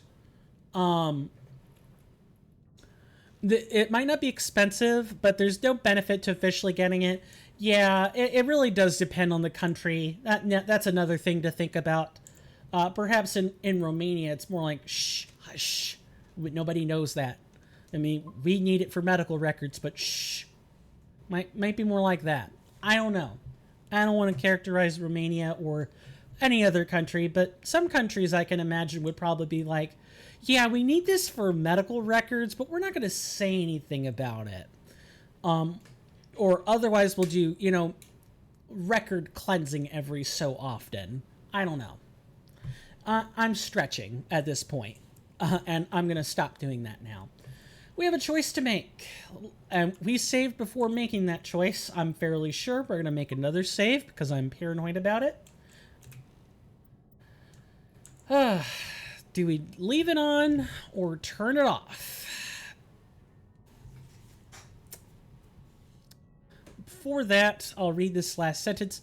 Not necessarily. Self-diagnosis is pretty well accepted. Yeah, in the autistic community, it is. I'd absolutely agree with it. There's cons to getting it on record. It could bar you from certain jobs or even from immigrating to other countries. Some ways it could be helpful, like disability checks or maybe access to tools in academic settings. Otherwise, it's more for your own knowledge.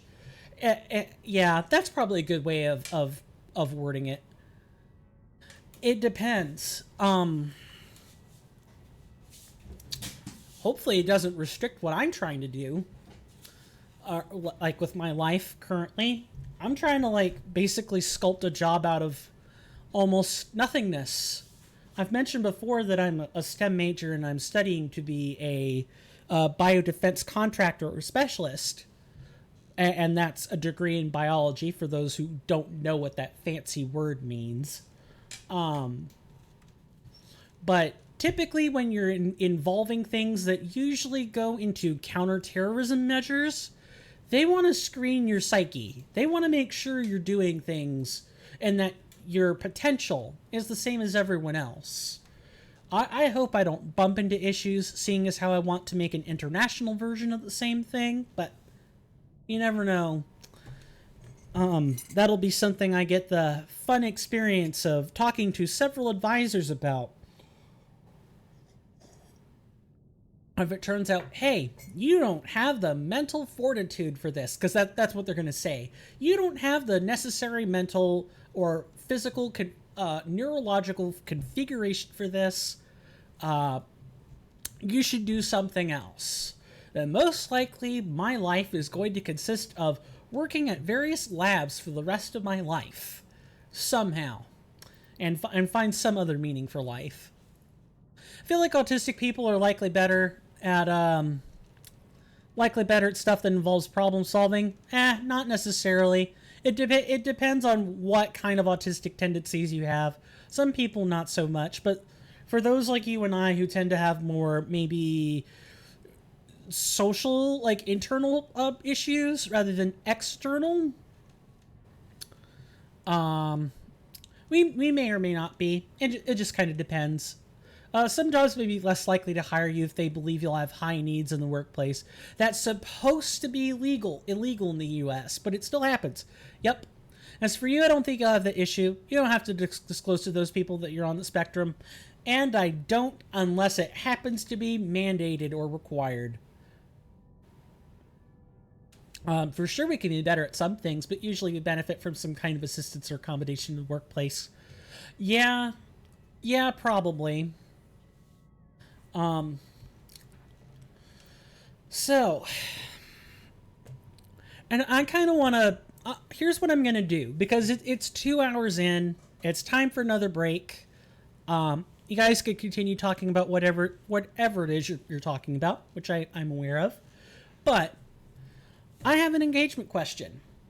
Let's say someone was on life support, and let's say you had a bunch of people who had a bunch of different statements about it. You have several people who were like, hey, this is a mercy to get them off life support, and maybe there are real-world analogs you can use to help with your decision-making. And then you also have a clump of other people that know this person on life support who can't let go, who don't want to let go, or think that there actually is some solution if you just wait long enough. Would you be the person, if you were the deciding vote? Well, that's the thing. You don't know. You don't know if this person can recover. That's the question. Would you, if you were the deciding vote, and whether or not you could terminate this person's life support, would you? If there were, I suppose I need to outline, the level of medical technology they have. How likely is it that they can recover? How much time of expected suffering if they can't recover anyways? Let's assume, for the engagement question's purpose, let's assume modern U.S. or equivalent medicine, where you can put someone in a coma for a long time, and it's typically up to hospital staff to keep that person on parenteral nutrition, so IV food, basically. Let's assume that. And the most that they're doing is either waiting until they vegetable out and their brain dies, or you find a way to cure this person before then. The core component of the question is you don't know. You don't know if recovery is possible. You're waiting for a day until it is. Etc., etc. And this, I'm not using this to steer my choice in this question, but I just want us to kind of think about it for like a hot minute. With that being said, I'm going to take a 5-minute break. When I come back, we're going to decide whether we keep this guy's life support on or off. And I'm going to play an ad during this duration, so, feel free to get up and stretch for at least that long. And when I come back, I will go ahead and make the decision and read all of the other comments. Promise. And with that, I will be right back See ya after the commercial break.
I am back. So sorry about that. Hopefully I wasn't over my 5 minutes. So, I'm going to read the other responses first, and then I'm going to read my own. And for that, for like the general conversation and stuff, I'm actually going to leave this on screen for just a second so that I can, actually I want to be careful. At what point does this read? Okay, we're good. We didn't have any, personal stuff on here. So we're good. Yep, we've answered 3 of these already. I'd say that given the circumstances, it seems unlikely. I'd say that personally, I'd say cutting support is merciful. From a legal standpoint, it's up to their next of kin. That person ultimately has legal precedence. I agree. This person has a big impact on things in general, along with how likely it is they can recover. What kind of suffering are they in for if they don't? Is it conceivable that they can recover to a point where it's good enough that you leave it on? If this would be like a head engineer, that you need, I'd leave it on. I'd also have to know how much suffering they'd be in while in the state. What can I surely say? That my answer depends entirely on the answers from the questions above, or other questions I didn't even pose or think to pose. I could sympathize with that line of thinking. If it were up to me and not their next of kin, as long as the hospital has space, then I leave it on. If they don't, another patient who is in urgent need would require that space, and the person who's still living or has a chance at living takes priority. Good point. The resources should go to someone else who has a better chance of living if them being left on is hindering that. Although I gotta say that the thought of a triage, like having to prioritize resources and leave some people without help, is like a deeply horrifying thought for me. Yeah, I certainly like the robust discussions going on here. For me, in this situation pretty specifically, it would be a mercy to turn this off. Julia would have been the person to talk to, and before that, we have no inclination of who his next of kin is. None of the recordings went over it, yada yada, so we should turn it off. Now, the more general question I posed, or just thinking about life support in general, like as it is here on Earth, then I would say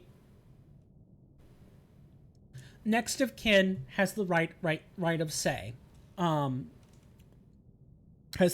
Has the right to say. If they don't think that person's going to survive, or if they think they can, then they should follow that next of kin's wishes. And if not, or next of kin is not available, then you got to start triaging. Like, it's just an unpleasant thing to think about, but it's the truth. You've got to ration. You've got to put the resources in the right place to preserve more human life rather than less. If that person, it becomes a burden to the hospital in order to a burden to the hospital in an emergency crisis or something, then yeah, they're going to cut the life support. I would expect them to, and start saving the living. Eventually, we all have to die sometime. All of us, no matter what cause. Defense and worth of the living comes first, in my honest opinion. Beyond that, if we're in that more of a quagmire that Raz described at first, where it's like, or not, make sure I'm attributing the right person to this. Okay, no, this line started from Mr. Rowan Darcy, where, if that person isn't taking up space in the hospital, and they're not consuming resources, then leave it on. Yeah, I guess. It's that really nebulous period, right, where you don't know. You just don't know. There's nothing that forces a decision. There's nothing more pressing. There's nothing urgent. What do? It's that long-term question. Did you know that this question and the one that I posed is pretty similar to another game's line of questioning?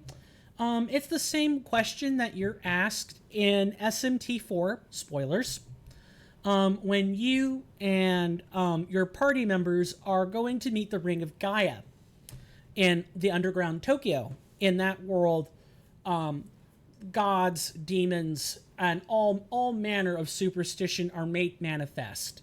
You can actually find Apsaris. You can talk to Venus, etc., etc., albeit in a different guise.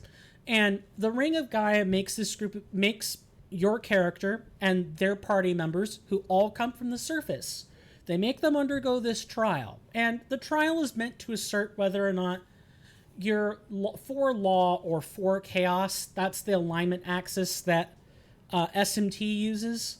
But one of the questions they asked was, would you keep a person on life support? Would you stay by their side forever? Or would you cut it off? Would you let them die? And they don't say anything more than that. Because in essence, many of the facts that you and I would use to justify that decision and are important weren't important in the grand scheme of things, or where the group was going. It was meant to be a more thought-eliciting question than anything. It was the most profound one. And in that particular question, none of your party members could choose. None of them. The player character is the only one to have made a choice. Like, at the time it was phrased. The rest of your party members come out later having made their own decisions on it, and they talk about it. But I like bringing up this particular question because it's been posed in a number of ways throughout video game history, and it's always a conversationally inducing topic. It just is. Human life is one of those things that's very sacrosanct, and it should be very precious. And so talking about it is just important. If not only for the topic itself, but also for being able to gauge each other. How do other people value human life? How do other people see it? Is it a simple resource equation? People on life support equals people using up resources without adding to them? Or do other people view life as equally precious as, say, maybe you or I do, or even more precious than that? It's always a good discussion. And this is my point to say, we're going to make a decision. I'm going to turn the life support off. That's ultimately where this is going. But before that, or rather after that, I wanted to also say, here at Coinstamp, we don't always have just fun discussions. Sometimes we have discussions about serious things. And if that isn't really your shtick, that's okay. I apologize for bringing up a rather sensitive discussion topic, but it also serves as a warning that if you don't want to be surrounded by similar discussion topics from time to time, you don't have to be here. That's okay. Go enjoy Twitch, YouTube, whatever fits your fancy in whatever way you like. But if you come here, you're getting not only the superficial, but the deep as well. We'll talk about the game, we'll talk about things about the game, but we'll also talk about the existential life topics that percolate their way into these games. A lot of these RPGs have a ton of things like this. Even something like, I'm trying to think of a lighthearted RPG, and I really can't. The one that comes to mind for me is something like Trails in the Sky, a game made by Nihon Falcon, a game company known for making a ton of RPGs, such as YS. That's the game series I think of. The Trails games are supposed to be a more lighthearted version of that with some serious stuff in it. Yeah, even in those, there are serious real-world topics that manage to percolate their way in to the game. And it's always a profound discussion when they come about. I think that's really cool. Which is why I am... You did the right thing, Commander. Which is why I find it a little bit disconcerting when people say, oh, well, these games are not like real life. Well, duh, they're not real life. Of course not. But that's not the point. The point, like with any other medium, such as books or anything else, is to explore the questions that we can't quite ask in real life without getting personal, without getting emotional. And even this subject would be one where emotion would be appropriate, by the way. When you're talking about real people, that gets much, much harder. It's easier to ask a simpler, less personal version of the question first. And then you can maybe ratchet it up to actual real life and asking someone, if that was your best friend on the operating table and they were knocked out in a coma, would you still ask the same questions? Would you still ask, is this person a good impact to society? Is this person, and I'm not attacking anyone's point of view in particular, I'm trying to draw a point here. If those were people you cared about, would you still ask the same questions? If the answer to that is, I don't know, that's a smart answer. Because, you don't know. We can only guess and make predictions for what we do and don't know. Emotions are these nasty, gnarbly things that come out of the woodwork just when you think you have them under control. That's what my group project kind of told me. It re-enlightened me to that emotions are not these things that you could control. I mean, you can sometimes, but you can't have perfect control.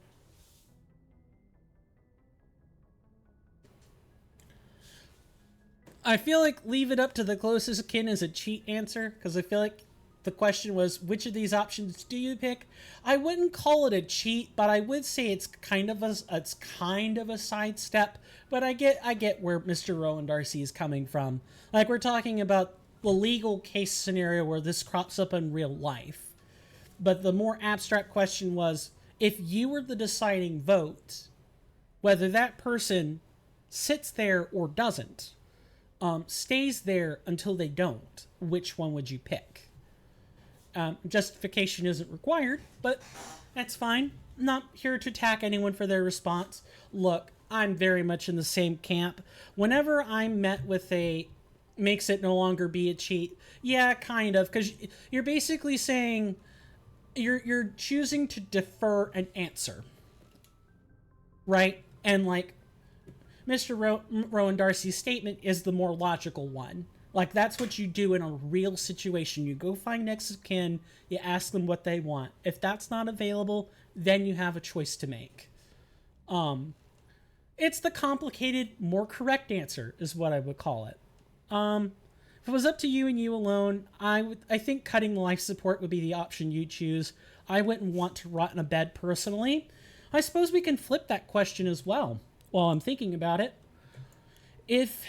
What would you want your friends to do? Consider this engagement question part 2. If you were in a coma, but you left instructions, what would you want your friends and family or close contacts to do? If someone had to be in charge, what would you tell them to do? Would you tell them to cut the life support for you, as you probably don't want to be in a coma until you wake up?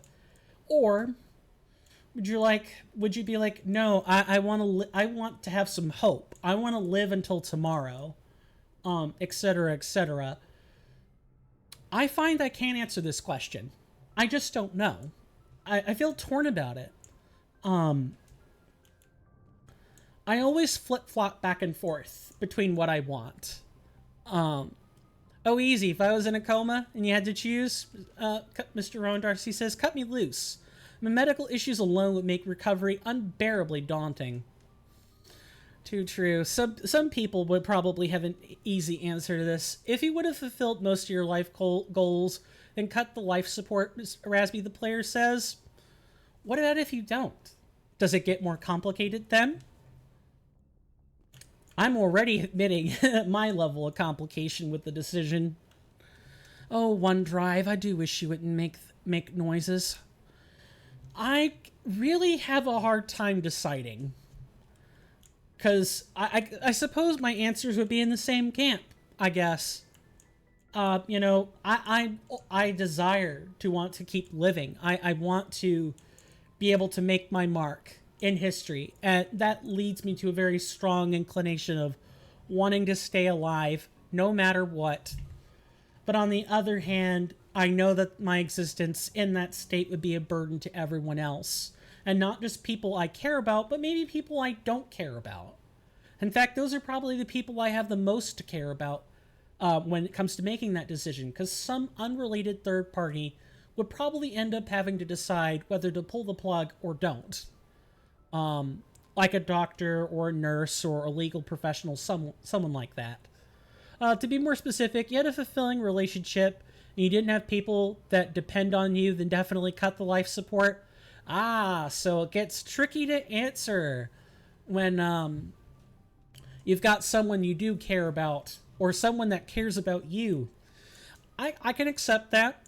It's basically saying I have some cases where I know I would or wouldn't want the life support to be cut, but you're not really sure, and that's an honest human answer.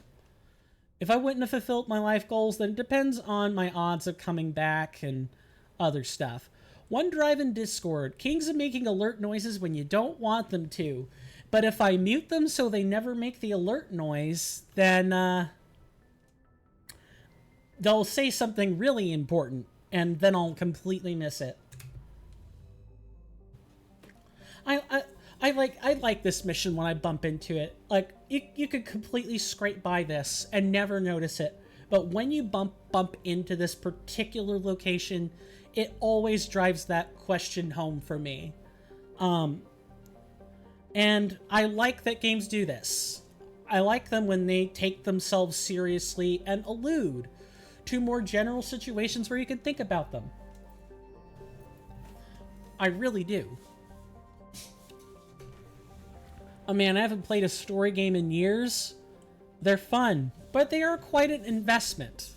Just can't get along with story games. Understandable. The Twitch algorithm, I don't want to miss anything. The Twitch algorithm, 30-hour game turns into 100. It does. It does. I can't blame people for being like, I want to listen to the story, but I just don't have the time for it. And it's easy to do the any percent version, but if you want to look at everything, see everything, hear everything, then you gotta spend all this time, and yeah, I could totally get it. The Twitch algorithm backs you up on this one. Most people don't want to sit in for these long story games, completionist or not, either because people don't want to be spoiled, people don't want to miss out, or any number of other reasons, most of which pare down into these two basic statements. And as a result, only the most diehard fan bases on these streaming platforms actually watch, and I can understand that. I find it extremely annoying for something being foreshadowed and me not theory crafting it out. It messes you up to not see it coming. Man, a story game I played 2 years ago, you theory crafted the shit out of everything while going along. It was super satisfying deducing all the mysteries. I can do that sometimes, but I'm more of I'm going to let the game take me where it wants to go, and if it makes sense to me when I'm processing it, then it's great. If not, I'm not bent out of shape when I can't see it coming. It messes me up when you miss stuff, and you're extremely prone to doing so. So it would be fair to say that story games are more of a love-hate relationship with you. You like them, but missing stuff really rattles you. That's a good way of describing it. Specifically story. Yeah, not anything else. I get distracted very easily. Me too. I'll do all the side stuff first before doing any main game material. I just can't focus on cutscenes. My dad's also like this. He's watched a few of the game cutscenes whenever I'm playing on console or something, and I explain, hey, he might know what a cutscene is, but I have to say, it's basically like watching a movie. just, you know, with characters you're not normally familiar with and without recognizable celebrity faces, and it does not mesh with him in the slightest. You could just focus on problem-solving stuff if you have to. Yeah, I can too, but with RPGs, I'm really easy to please. Long story or short story, I like the game being able to take me where it wants to take me. I'm trying to think of a good example of this, where it kind of builds up and it starts small and gets larger. All the Tales of series would be a good example. In particular, the one I can think about the most, where there's sort of this build-up, is Tales of Vesperia. That you start out small. You'll start out as this guy who used to be part of a local militia, or part of the government militia, and he didn't really mesh with the way they did things. He was kind of a vigilante, did things on his own, and then he got kicked out, and he kind of became a reliable handyman in the lower quarter, where in the slums, more or less. And he had a friend who went on to become a much bigger part of the militia. And then some events happen which force that protagonist out of the city, along with someone else he meets along the way. And those two go on an adventure together and discover all sorts of things about the world, things that both he knew and she knew, as well as things that he and she both didn't know. And then eventually, like in true Tales series staple fashion, it turns out that some force has been acting behind the scenes that wants to reshape the world for its own purpose. And what does your job become? Save the world, boy meets girl, all that fun stuff. Xenoblade Chronicles is another example of this, where you start small and then get much larger over time. I enjoy stories like that because they have a direction they're taking you, and the directions get more and more nuanced as you go further and further into recent game history, with narrative focuses getting less focused and more distinct on each character. I really like it. But that isn't everyone's cup of tea. Patanalis is a large rock world with an unusually thin atmosphere of hydrogen and carbon monoxide. The frigid world's crust contains extensive deposits of uranium and occasional loads of naturally occurring plutonium. With a total mass more than 4 times that of Earth, Patanalis, I think I'm starting to get a grasp on that name, should have a significantly thicker atmosphere. This unusual feature has flagged it as worthy of scientific investigation, but the need for expensive amounts of radiation shielding has deterred interest. Orbital period, 297.4 Earth years. Radius, 8,927 kilometers. Day length, 36 Earth hours. Atmospheric pressure, 6.00 or 0.06 Earth atmospheres. Surface temperature, negative 174 degrees Celsius. Surface gravity, 2.8 Gs.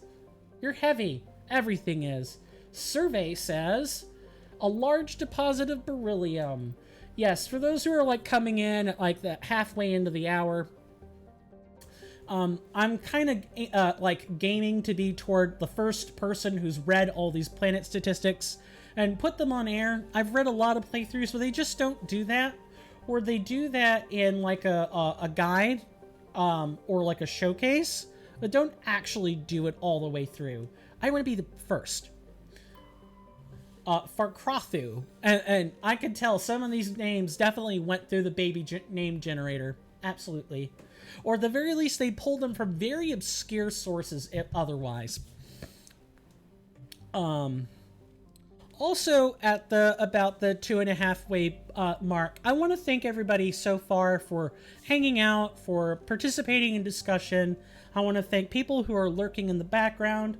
Every stream is made up by good lurkers. I really mean that. No stream exists without them. Thank you so much for allowing me and so many others to be part of your radio or headphone airspace. We really appreciate it. It means a lot. Can't say it enough. A standard gas hydrogen helium gas giant, Verkrothu is only distinguished by its moons. Several dozen of them have been sculpted into the likenesses of an arthropodal alien race not yet known to council science. Could this arthropodal alien race have like links to the Protheans? Don't know. Radiometric dating suggests the moons were worked over 500,000 years ago. Orbital period of the planet, not the moons, was 112.1 Earth years. Radius 66,014 kilometers. Day length 8.4 Earth hours. I know these statistics are not particularly they're kind of a tedious thing, but I like reading them. Oh, hello. Level 2 cold hazard at Mavigon. It's a small rock and ice planet with a thin atmosphere of ammonia and methane. The surface is frozen and mainly composed of tin with deposits of potassium. The planet has a rudimentary ammonia-based life, mainly concentrated around geothermal vents deep underground. Severe storm cycles are common due to limited visibility. Navigation may be difficult. Orbital period, 42.3 Earth years. Radius, 4,906 kilometers. Day length, 52 hours. Atmospheric pressure, 0.82 Earth atmospheres. Surface temperature, negative 124 degrees Celsius. Surface gravity, 0.8 Gs. Before we land here, because I do want to land here and explore, I do not remember this planet at all. We're going to read the other two planets, including the Saturn-like thing. Huntingtoe, or Huningtoe, is a Jovian-sized gas giant with a standard hydrogen-helium atmosphere. Traces of methane give the planet its distinct cobalt blue tint. Spectral analysis indicates its extensive ring system is mostly comprised or composed of ice crystals. Huntingtoe has an exceptionally powerful magnetic field, which creates strong radio interference throughout the inner system. Orbital period, 31.8 Earth years. Radius, 73,733 kilometers. Day length, 16.7 Earth hours. Icy gas giant, then. Good to know. And about Paraven. It is a small, unremarkable rock world. The surface is scorching hot and mainly composed of calcium with deposits of aluminum. Paraven's low mass has left it tidally locked to the star Han. If there were any resources of value, mining stations could be established on the relatively temperate Twilight Band. Orbital period, half an Earth year. Radius, 4,839 kilometers. Day length, 0.5 Earth atmospheres. Atmospheric pressure, none to speak of. Surface temperatures, 414 degrees Celsius. Hot. Surface gravity, 0.5 G. Survey says, oh, he found one of Dillanaga's writings. Scans of Paraven revealed an unmanned station in geosynchronous orbit. Your salvage team found no evidence on the origins of the station, but they did find one of Matriarch Dillanaga's writings on board. Matriarch Dillanaga's writings, the League of One medallions, and so many of the other things. Coin stamp, audiobook services. I thought about, trying to train to read audiobooks. That can make some decent money on the side, but my voice is too stuffy. I live with someone who smokes, so I have a cough, which means I have to constantly drink things. Speaking of which. And on top of that, I've just got natural inborn mucus on top of that. So I'm very mucusy and very nasally. I might not be a good listen. I would have to do something to seriously change that. Honestly, I like it though. Hearing coin in the background helps me stay focused when I need to get work done. I've had two people tell me that now, Mr. Rowan Darcy being one of them and someone else being another. I don't understand it, but I do appreciate it. I don't understand it completely, let me say that. But I do, appreciate and am honored that I'm the work voice. That means a lot. Now, moving back to actual action, we're going to land on this level 2 cold hazard. Welcome to Mako missions, for anyone who hasn't been in the know yet.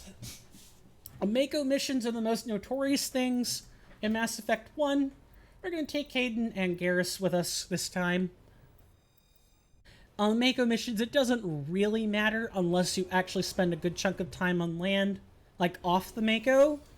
The Mako controls are just something else. I hope I didn't put modded as one of the tags. If I did, it should have been unmodded. But the Mako controls are just something else. So I'm moving with WASD. I'm playing this on mouse and keyboard. I can move the cannon around with my mouse. It comes with a long fire and a short burst mode. Short bursts deal more damage, but have a longer cooldown. And then you've got a heat sink-like effect on like the long-range rapid fire. If you let that build up, I'll kind of just shoot it so we can see it. You have a heat sink cooldown period, which is the same for all guns, so just don't spam this forever and you'll be fine. I think it's your voice has two qualities. Big Brother quality. Smidge of the expectation that I do what I'm supposed to be doing. Yeah, you've explained this before. 2, it's like body doubling and you info dumping for several hours. You aren't going to be mad that I'm not 100% paying attention, but I still get to be in your space. Yeah, I can see that argument. I really can.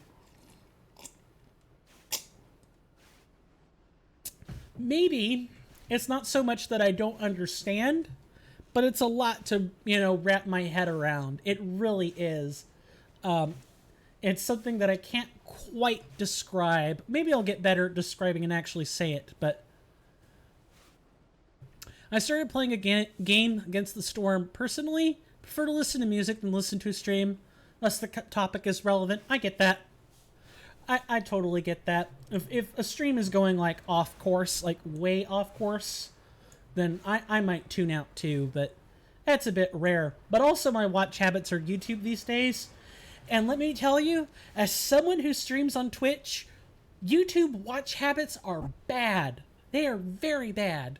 I'm trying to fix this, but it gets complicated. Because streams take up more bandwidth, and it's kind of like being on Netflix. Except you don't have fine control over what you listen to. So,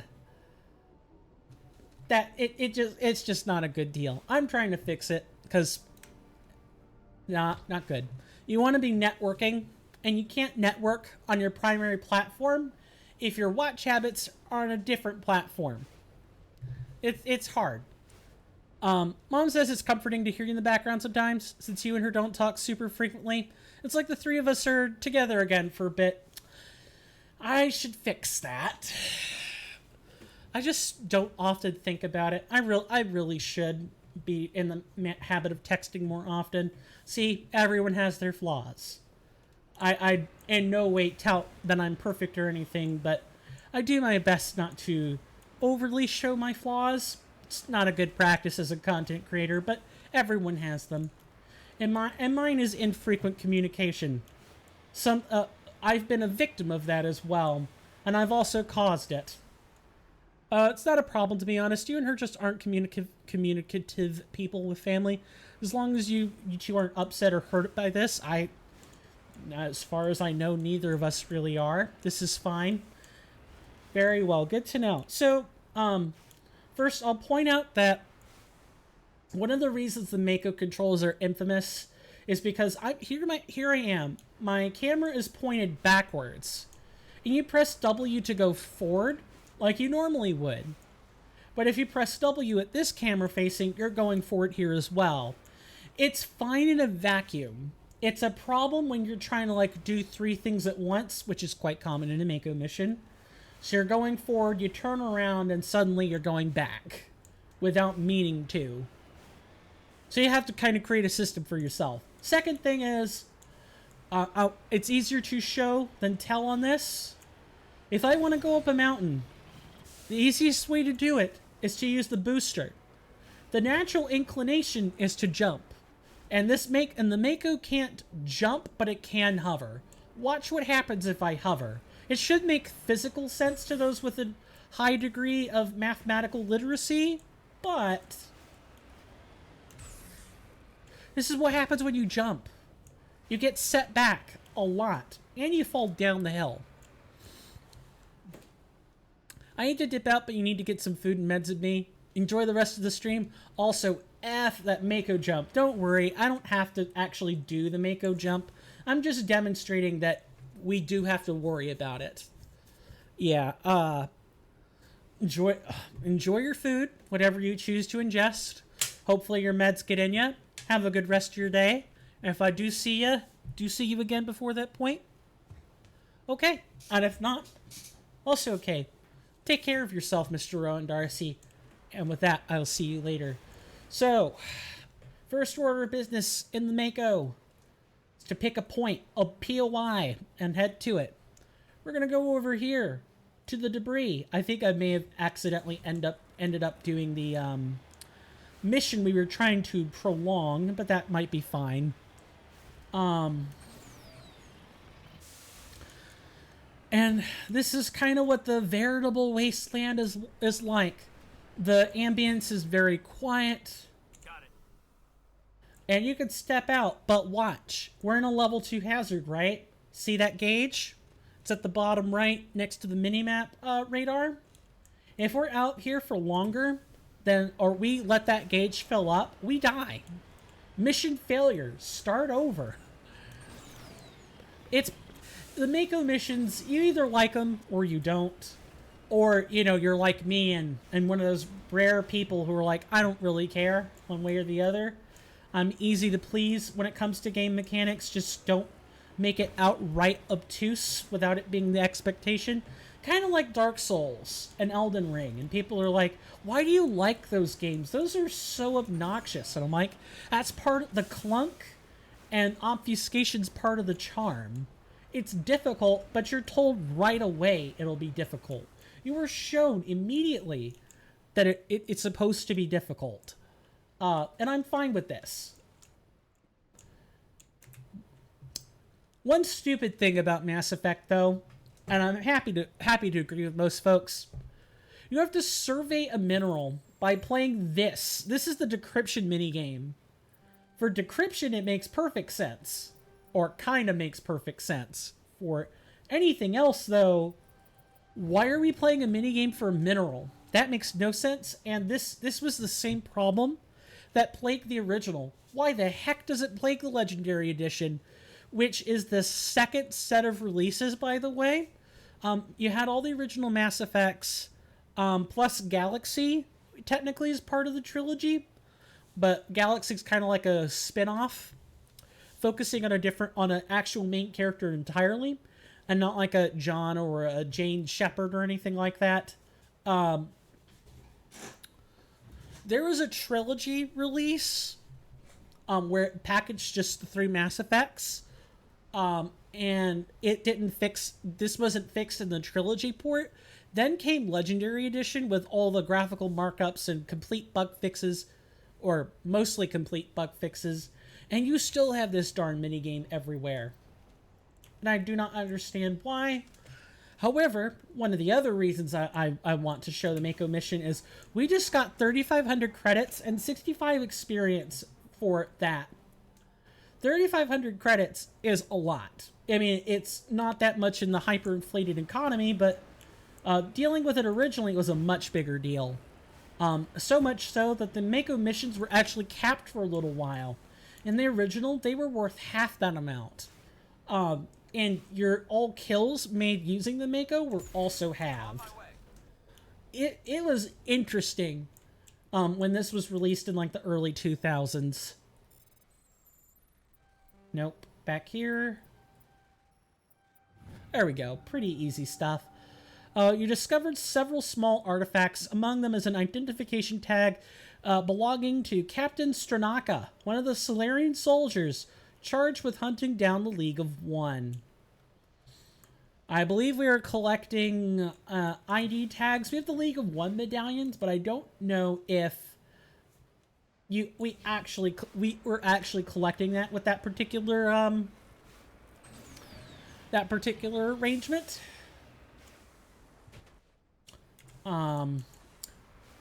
It mentioned the League of One, but that doesn't mean it was a League of One medallion. Normally it tells you if it's a League of One medallion.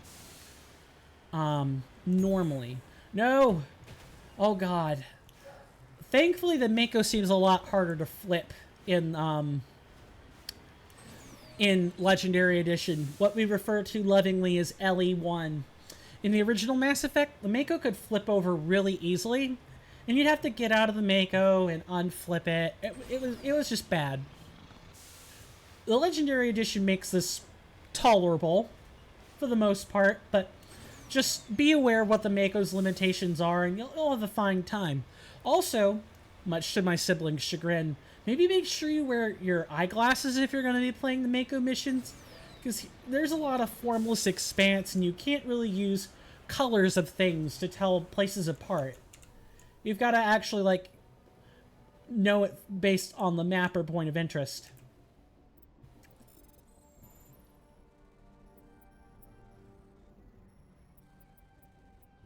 Good. Good, good, good. Let's take these and call it good. Next up on our list,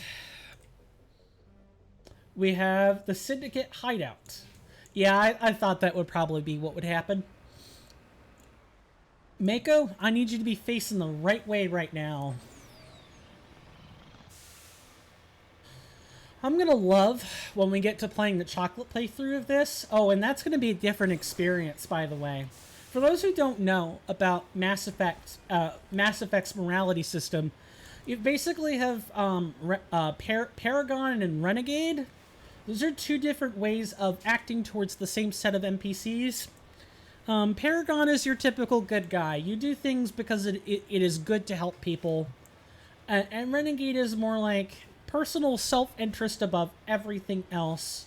And sometimes you're just a butt for its own sake. Mass Effect 1 and 2 really display this in full. I'm going to do my best to try to, like, do the Renegade playthrough some justice, but one of the differences you know, me and my patrons and subs have agreed upon is the vanilla playthrough is going to be the Paragon playthrough. It's the pure playthrough. And the chocolate playthrough with all the mods and stuff is going to be the Renegade playthrough. I think it's a very nice contrast, in my opinion. And it really shows that, or I hope it'll help highlight the self-interest part. The Renegade playthrough is less willing to play by the game's rules. It wants to do its own thing, which I think is really cool. Whereas the Paragon playthrough it has no problems living within the existing system. It doesn't. It just does not. And it's more than willing to put up with the game's BS. This is a nice, fun pet project that I'm hoping I get to show off in its entirety. I'm hoping the world doesn't go to complete hell in the meantime. Come on, we're climbing up the mountain. One Narbledy texture at a time. We're almost at the top. Almost. Not that we need to go up here. The game would never make you climb a mountain this way. Yeah, there's an intended path and everything. One turret down, another to go. And one more turret down. See, 1408 experience for that. Absolutely ridiculous. Oh, no. Please don't go off the thing. We're gonna not do that. We got a squad level up. Cool. No more charm points. Okay. Let's see.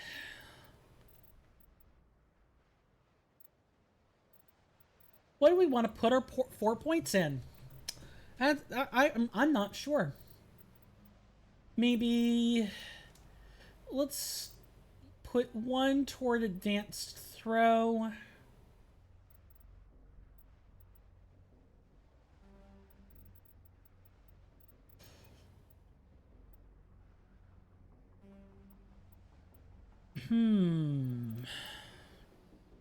Maybe get advanced unity. And then put another point into... We want to get first aid. Like, we definitely want to have access to those. And then Caden, we're going to have you speed toward advanced lift. And Garrus, we're going to start taking electronics. We need access to those talents. We're going to make a save, because we don't want to repeat that again. One thing I wish the game would have allowed is for you to access all of your squad mates' talent points at the same time. At least when you're, you know, on your ship or something like that. You shouldn't have to take them on a mission to be able to do that. But maybe that might be just a technical limitation of Mass Effect 1. Maybe they weren't thinking about it. Who knows? But with the vanilla Paragon playthrough, that's what we're going to do. We're going to deal with the limitations of the game. Take them in stride. Accept all the bugs as they are. Even if our reaction to them is, what the hell? Why are things like this? It doesn't have to be like this. It doesn't have to be, but they are. And we deal with the things as they are. We'll leave the spoiled brat or entitled self attitude for when we're in the Renegade playthrough.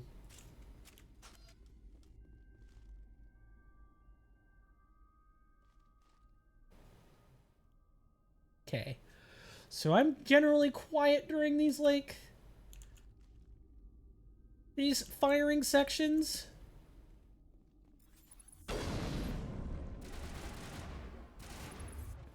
Alright, Turian. We're gonna have Caden use lift.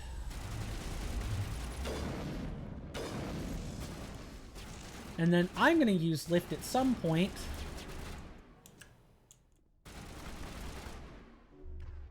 Alright, you're getting lifted.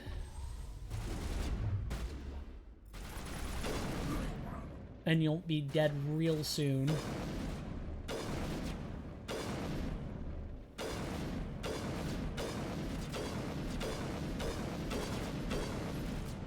Jeez, would you just die already? Ah, there we go. There's that sweet release of toxic draining bullets. Oh, nope, back here, back into cover. Checking on health, squad mates' health.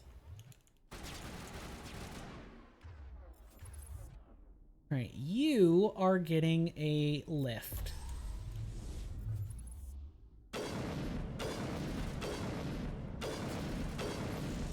Nice, nice. We gotta watch out for the Krogans. Those are the ones with the regenerating health. Right.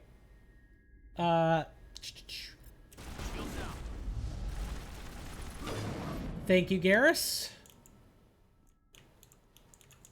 We're going to try to move over into a more venerable, like, amenable position.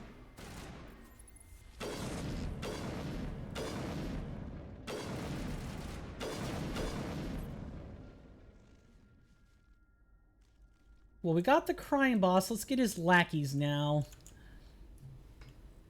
With our much more outfitted gear, we have far fewer issues. These firefights would have been way more painful if I didn't do what I did off camera. Okay, I can't do that while I'm like this. We're gonna holster. Come out that way.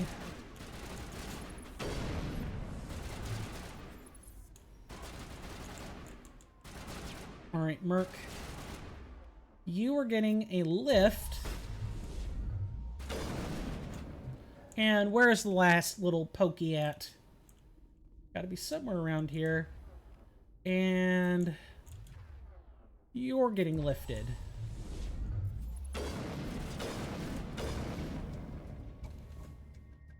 That's both of them. No doubt Helena Blake will be overjoyed to learn that these two scum are no longer a problem.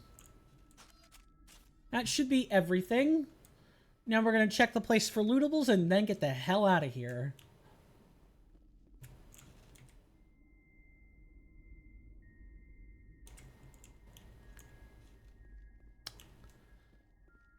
Note that you do not have to take this mission. It is optional. And also note that the normal Paragon response would be to not get involved in the dealings with a crime lord. But my thinking about this is, if we get rid of these crime lords, then there won't be any more crime.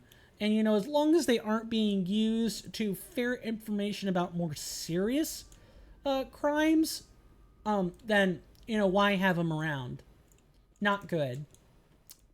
Might as well deal with them now while we have the chance and the time. Because I promise you, after Novaria,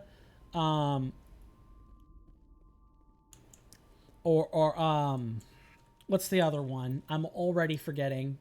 Or Pharos. Once we deal with either of those and we start getting to like Vermeer, you're not gonna have, you're not gonna be able to, I should say, really go back too much. You're gonna have to pick and choose. So might as well do everything we can now while we're just kind of fledglings. We're getting our start. We don't have important things to do 24/7. Plus, this helps build up our portfolio. Shepard, what are you doing? Why are you facing this way?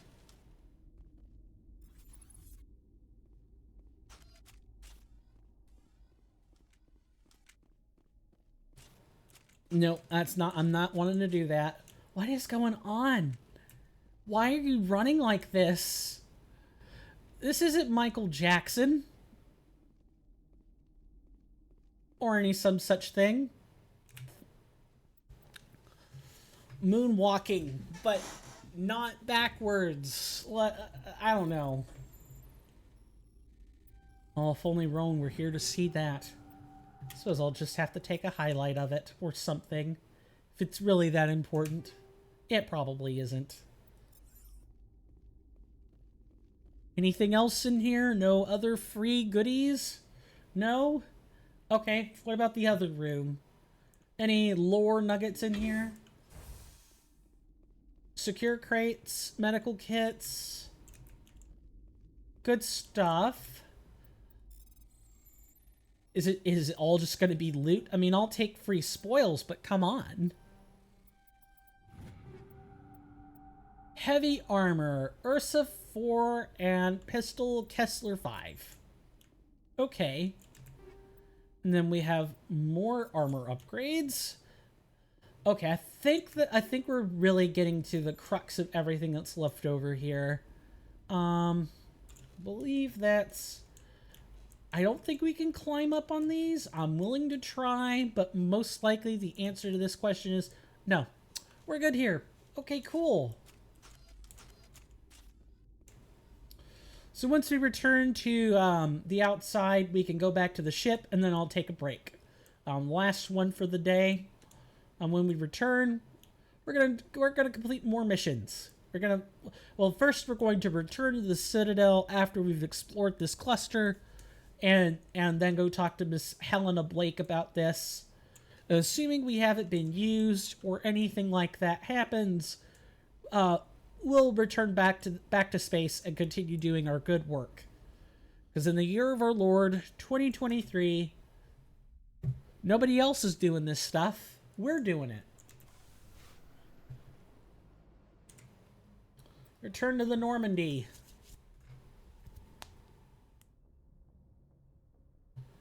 All right.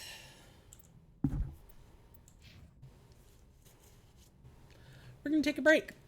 5 minutes on the clock. You guys know how this works by now. I will play an ad. You guys are free to take a stretch, and I will see you after the end of that commercial break. Be right back.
I am back. So sorry about that.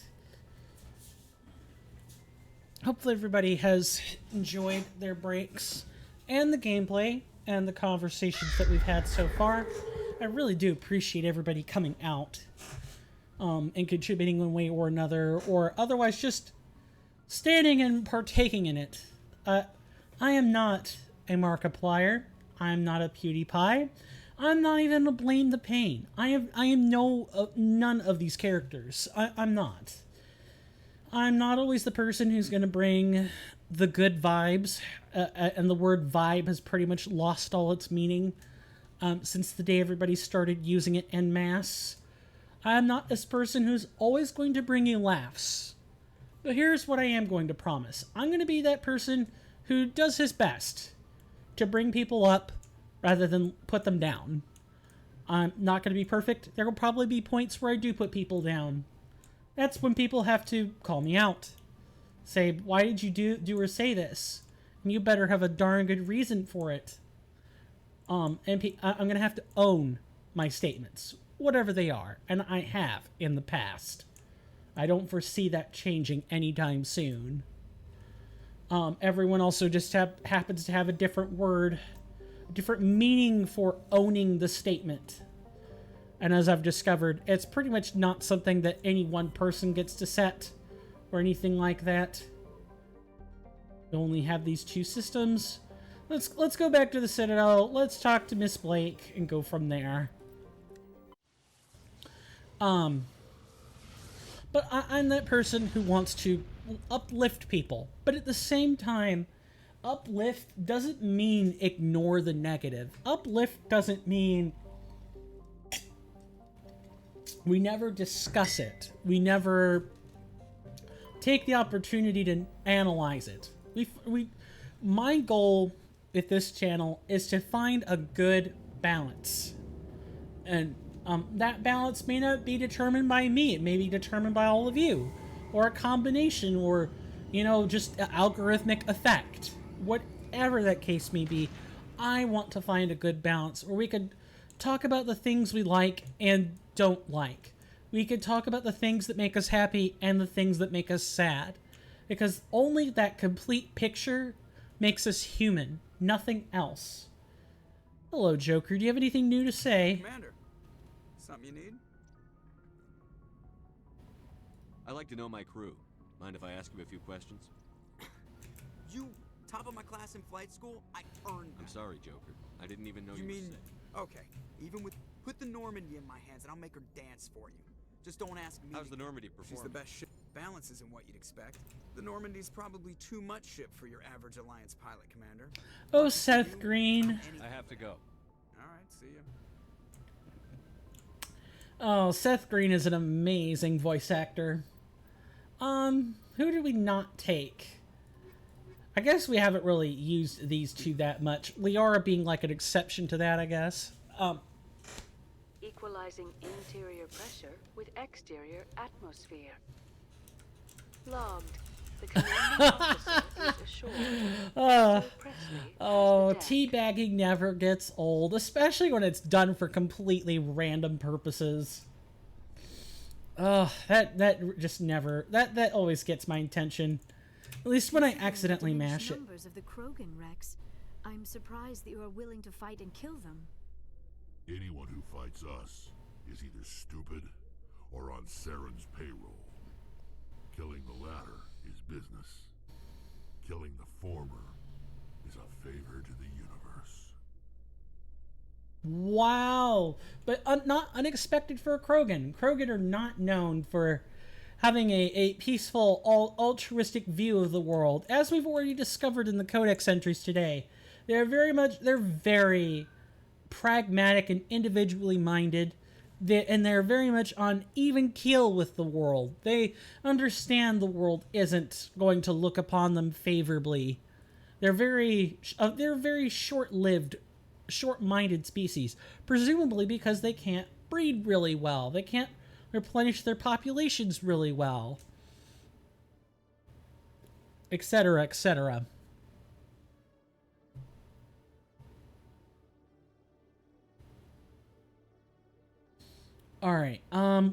spawning the financial district for this.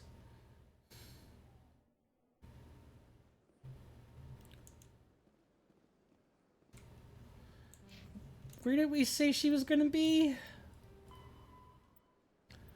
Head in the Horsehead Nebula. Never mind. Wrong place. We gotta go back to CSEC. I should have read the... I definitely should have read the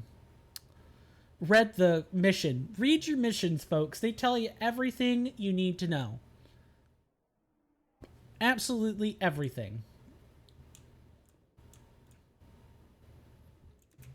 So you've spent your entire adult life just studying old Prothean junk? Our travels now are somewhat different from my normal excavations. I would prefer lengthier studies and fewer explosions. It's good for you. A nice explosion every now and then keeps the mind sharp. Wow, I really didn't expect these two would have, you know, so much dialogue together, but they do. But, you know, the one misnomer I would say about that, Rex, is that Liara is a child. Compared to, like, Asari standards, she is not really an adult yet. Getting there, but not quite there. Logged. The commanding officer is aboard. XO Presley stands relieved. Horsehead Nebula, huh? That should be pretty easy to get to. But why are we meeting her there? Why not on the Citadel? Neutral ground after all. Horsehead Nebula.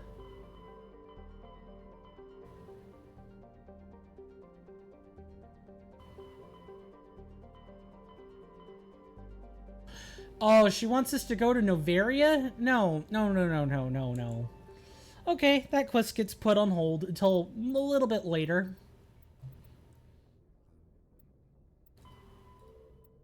We got the data disk. Is there anything else? The Century System and the Hawking Eta cluster? And the unusual readings. So let's go to the Hydra system next in Argus Row.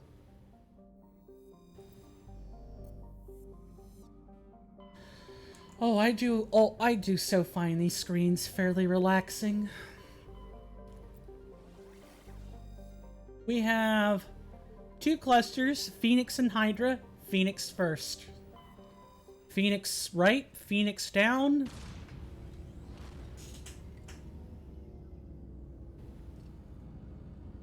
Phoenix chick. I don't know. I was playing word association with myself. Not really sure what to make of that.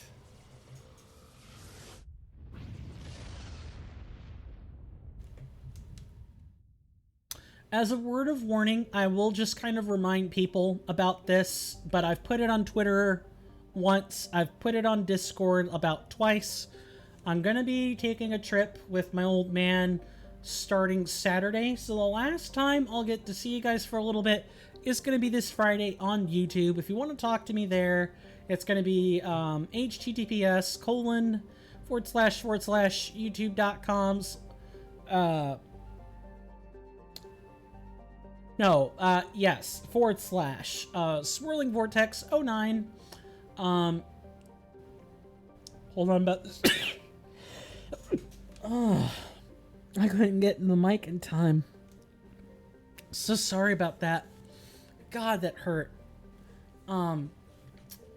Really sorry to the headphone users. That hurt my chest. It hurt my shoulders and my back. God. Sneezes are like the worst, especially if you try to hold them in. That's even worse. I will be taking a trip on Saturday. I don't expect to be back until Sunday evening, so that means no streaming Elden Ring, which I haven't done for like a week now because the last time I attempted to stream, I attempted to put a makeup first before it. My mistake. Never again. But unfortunately, the break is going to make me do it all over again. Yay. And I have so many things I need to get done. It's not funny. let's return back to our pointless planet reading. My favorite. I'm joking. Vebinok is a small terrestrial world with a thin atmosphere of carbon and xenon. Its frozen surface is mainly composed of carbonaceous material, water ice, and low-density silicates. Rare but concentrated loads of light metals have been deposited by asteroid impacts. One hemisphere of Vebinok is covered by surface deposits of oxidized copper. Approximately 270 years ago, a Turian bulk gas transport was attacked by pirates in the Phoenix system. Damaged, it made a rough landing on Vebinok. The heat of the landing melted significant quantities of surface ice, and ruptured shipping containers spilled locks across the surface. I'm not sure what that means. I'm sure this was mentioned somewhere. Before this evaporated and escaped Vebinok's weak gravity, it reacted to cause the widespread rust. Orbital period 94.5 Earth years. Radius 3,379 kilometers. Day length 68.3 Earth hours. Atmospheric pressure 0.27 Earth atmospheres. Surface temperature negative 154 degrees Celsius. Surface gravity 0.28 Gs. It survey says a deposit of cobalt has been obtained. Scanning the rings for satellites and finding nothing. Absolutely nothing. Yeah, you can sometimes find satellites in here. We have found a couple already in our 7 episodes so far. I'm hoping we'll find more, but we'll take that one step at a time. Tuntau. Tuntau is an enormous, low-density terrestrial planet with a thick atmosphere of methane and helium. Despite being nearly 20 astronomical units from Phoenix, the star's great heat and insulating thickness of the atmosphere make the surface surprisingly temperate. The crust is mainly composed of sodium and silicon dioxide, with deposits of various light metals. While Tuntau is not habitable, the relative pleasantness of the surface conditions make it a popular location for small ships traveling through the Argus Rho cluster to land for drive discharge. Orbital period 63.8 Earth years. Radius 11,867 kilometers. Day length 69.7 Earth hours. Almost nice. Atmospheric pressure 3.212 Earth atmospheres. Surface temperature 21 degrees Celsius. Surface G's 1.1, or surface gravity 1.1 G's. We're not going to land here yet. We're going to wait until the end, like we always do. Oh, hello. Okay, that's not quite in sequence. Let's go to Silsalto next. Silsalto is a standard hydrogen-helium gas giant. It has no remarkable features. Hooray! Short reading. 36 Earth hours for the orbital period, 56,621 kilometers for the radius, 13.6 Earth hours for the day length. Wow, what a gas giant. Now with the gas giant, we're now with that out of the way, we have a carbonaceous asteroid. The asteroid is emitting a weak intermittent signal at a radius of 1540 megahertz. That's a periodic frequency, by the way. Radius 71 kilometers. Survey says a Prothean data disk. During a scan of the Phoenix system asteroid field, you detected an odd energy reading that Tally determined was Quarian in nature. She led a recon team in the asteroid field where she discovered an abandoned freighter. The team could not determine why a ship was there, but they did find a Prothean data disk on board. Okay. Cool. Finally, Pitashi. Pitashi is a sun-blasted territorial world whose atmosphere was blasted away millennia ago by the star Phoenix. The surface is scorching hot and mainly composed of iron with deposits of tin. Due to its relatively low density, Pitashi is tidally locked to Phoenix. Seas of molten light metals cover much of the sunward side. Orbital period 0.3 Earth years.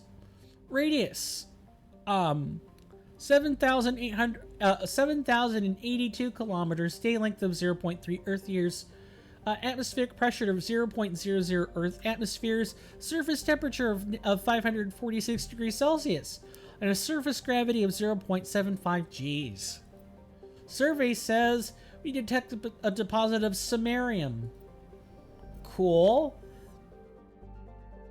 Alright, let's go to Tuntao. Let's land. We're gonna take not Rex, and we already had Ashley for one mission, so let's take, what can I say? Let's balance out our strengths today.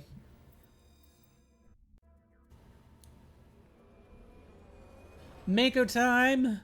Mako time.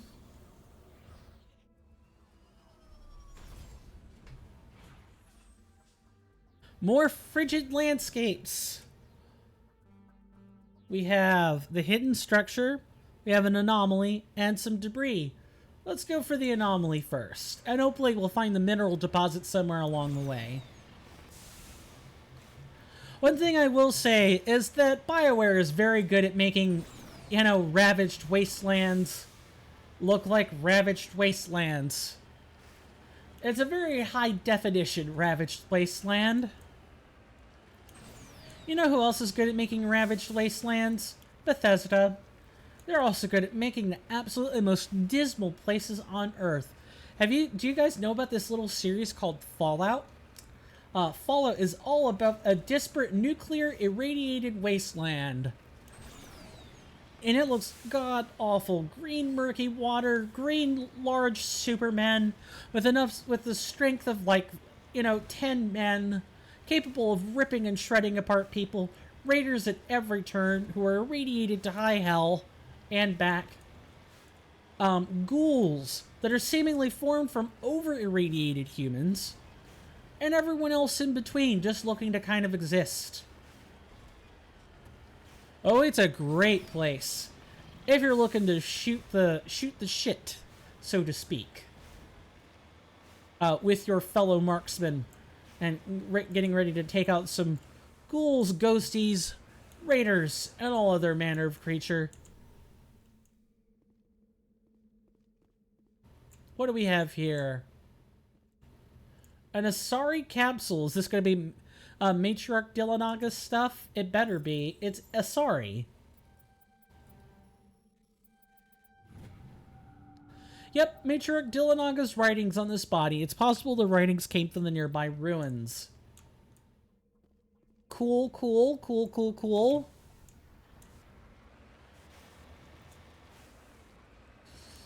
Now we have a Prothean pyramid, or ziggurat. It is not unleveled terrain. Oh my goodness. Alright, we're on level terrain.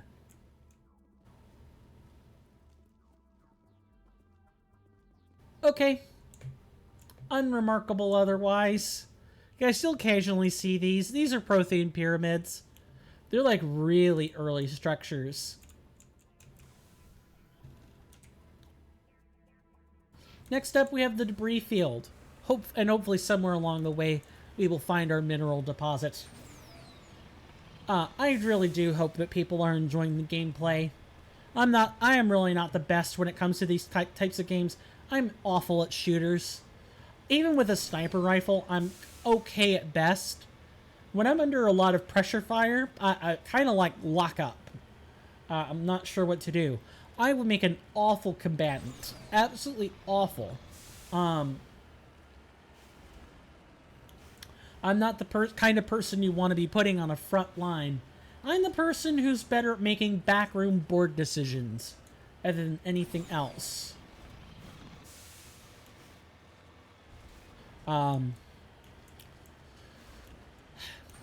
And that would also make me a pretty terrible security guard by comparison. Yeah, both my mom and my dad were security guards at different points in their life. My mom was a correctional officer. My dad was a correctional officer for a short period of time. And then Dad went for the military and Mom found jobs elsewhere until they divorced. And then I ended up having to keep track of their lives pretty separately. Heads up! What are we heads-upping about? Oh, why are we heads-upping, gentlemen?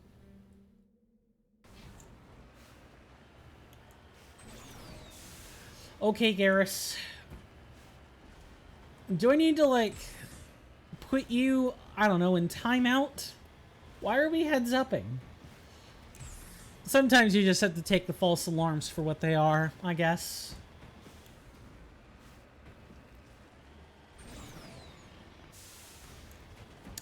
Driving up and down some of these hills makes me feel like I'm in the Dukes of Hazzard scene, where it's like the car is sort of famously flying over the top of this ramp. It's a super ludicrous thing.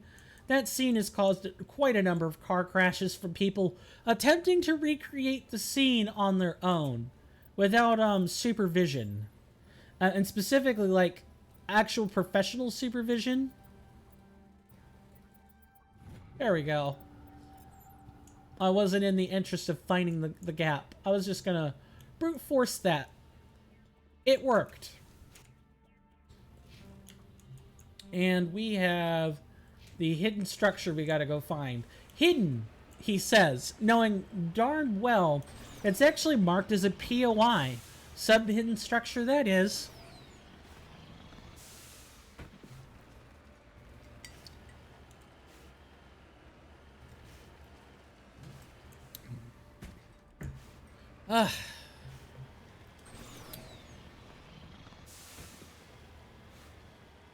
Sorry, I'm fighting this, like, kind of knot in my stomach. I'm not sure what's going on.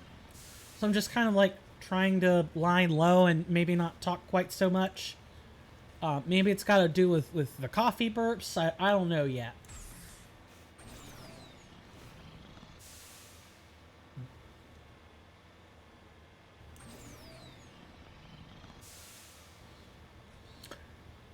I guess one thing I could say is, you know, and this is not meant to be a real engagement question, but I want people thinking about it. You know, what's your favorite kind of streamer? Like, who do you guys like to watch? I don't know if I have a real favorite. I'm not as big on Twitch anymore as I used to be. I'm definitely more of a YouTube person these days. Oh, well, hello. Are those red dots? No, I guess not. Are people here for, like, the variety streams where you know someone's playing a bunch of stuff, or are you like, I like the focus. I like the streamers who consistently do one thing and one thing only. Does it feel more like a TV channel or not a TV channel, I guess is what I'm trying to ask. I know plenty of people who much prefer, you know, one thing and one thing only. People tune out for anything else.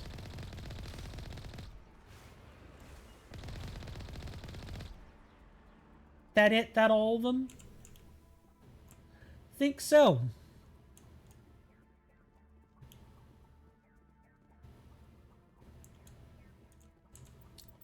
We'll make a new save. And before that, level ups, of course.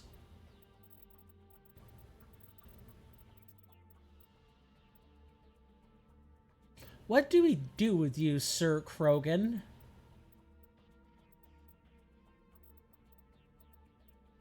Could put all of it into advanced immunity.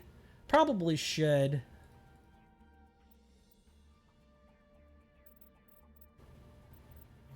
Yeah, that's exactly what we're going to do. And then after that, we're going to focus on his weapon skills some more. New save. We haven't saved in a little bit anyway. Man, and I should be saving more often. This is the place. My armor's here somewhere.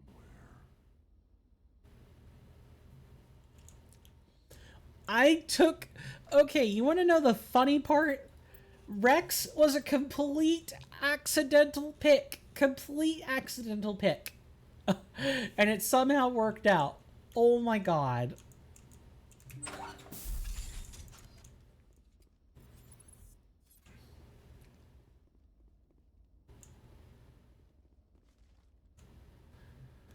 Okay.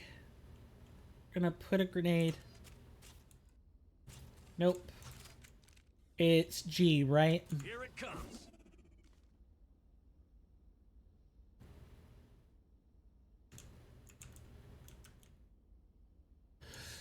Be very quiet. We're hunting for pirates.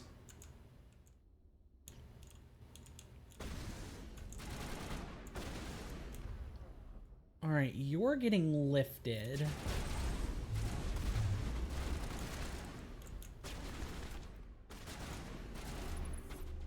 I'm trying to, like, mind health and stuff.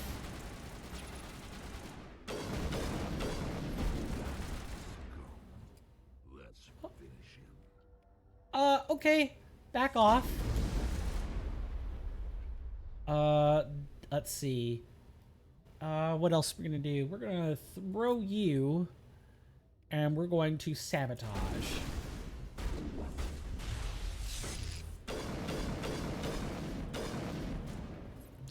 Goodbye, Ton. Goodbye, Mr. Pirate Scumbag. Tonactus? Tonactus, that was the name. Right, who else?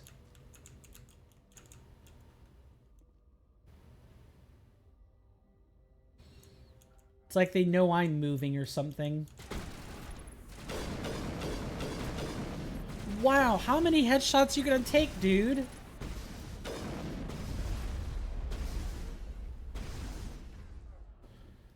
We're gonna, like, lift at this point pretty specifically. Thank you, Garrus.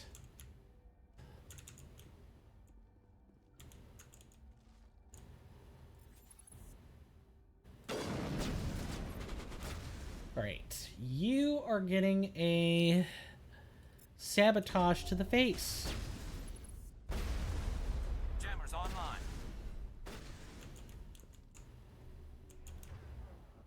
And you are getting a throw.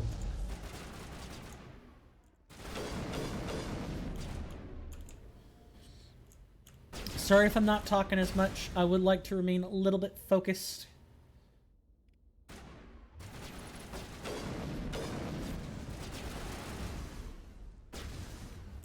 Also, what the heck? There shouldn't be oh, it's above us. That's what that is.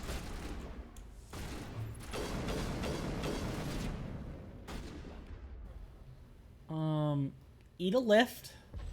Need one too.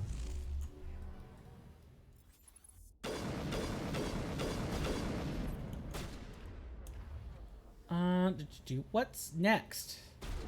In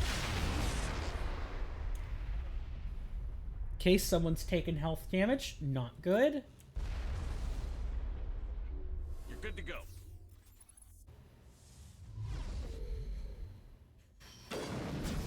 Dang it.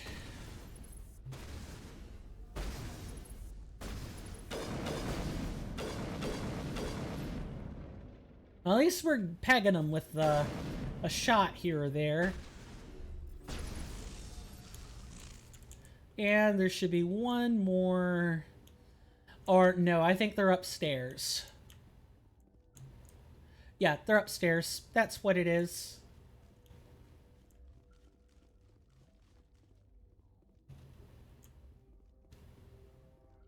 Two more, and then we could go back and comb through all the lootables. Lift.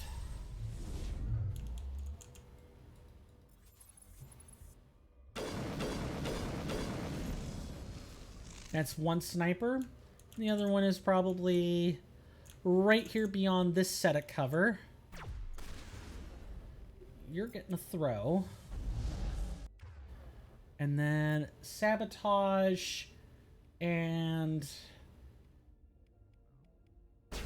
that'll probably be about it. And then warp.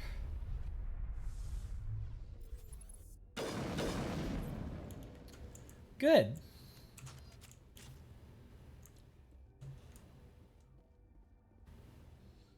I think that takes care of everybody. Alright. As usual, inspect the carnage.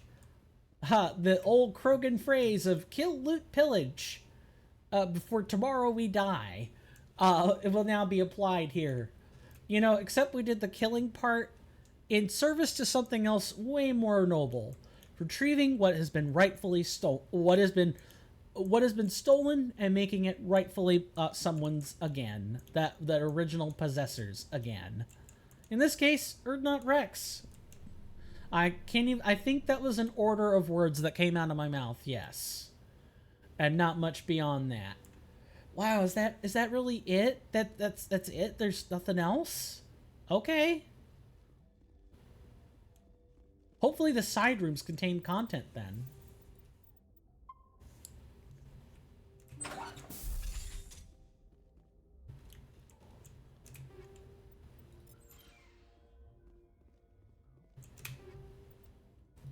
It's probably in that crate, if I had to guess, or it's upstairs.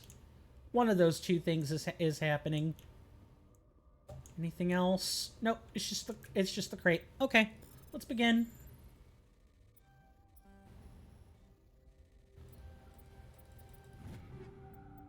Alrighty, goody. Let's get moving. Just lead the way. Understood, gentlemen. I just wanted to check in with you and let you know that I'm not a piece of garbage. I'm a real human being with thoughts, feelings, desires, and goals.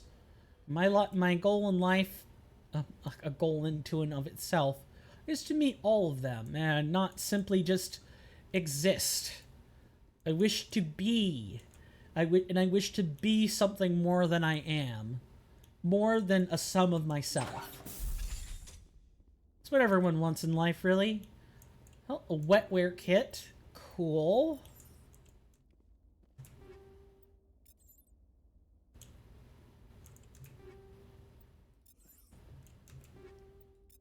And the decryption safe. Uh-oh.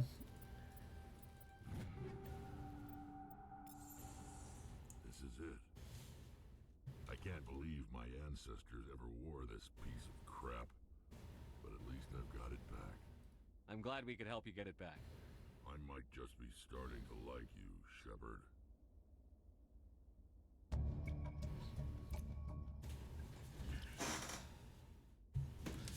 Rex touches his grandfather's armor, his expression, thoughtful perhaps. Krogan are hard to read. Then he shakes off his bemusement and grips his gun with renewed purpose. Time to move on. Yay! We got a journal. We completed it. Rex was very happy that he recovered his armor. Apparently it's not very good, but it does have sentimental value. Well, sentimental for Krogan anyway. Alright, let's get out of here. Oh, that was a nice break of a mission. Nothing too heavy. No thoughtful moral dilemma. We were just helping a friend recover his long lost valuable. Nothing more ignoble than that. Now back out into the cold wasteland and then back to the comfort and safety of our ship.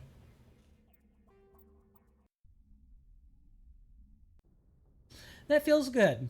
It's good to help your friends. If there's nothing else in life from that mission that you get from it, help your friends. Those are some of the people that are supposed to be worth your time helping out. It's hard to help a stranger, but the merit of helping friends should be the merit itself and nothing else.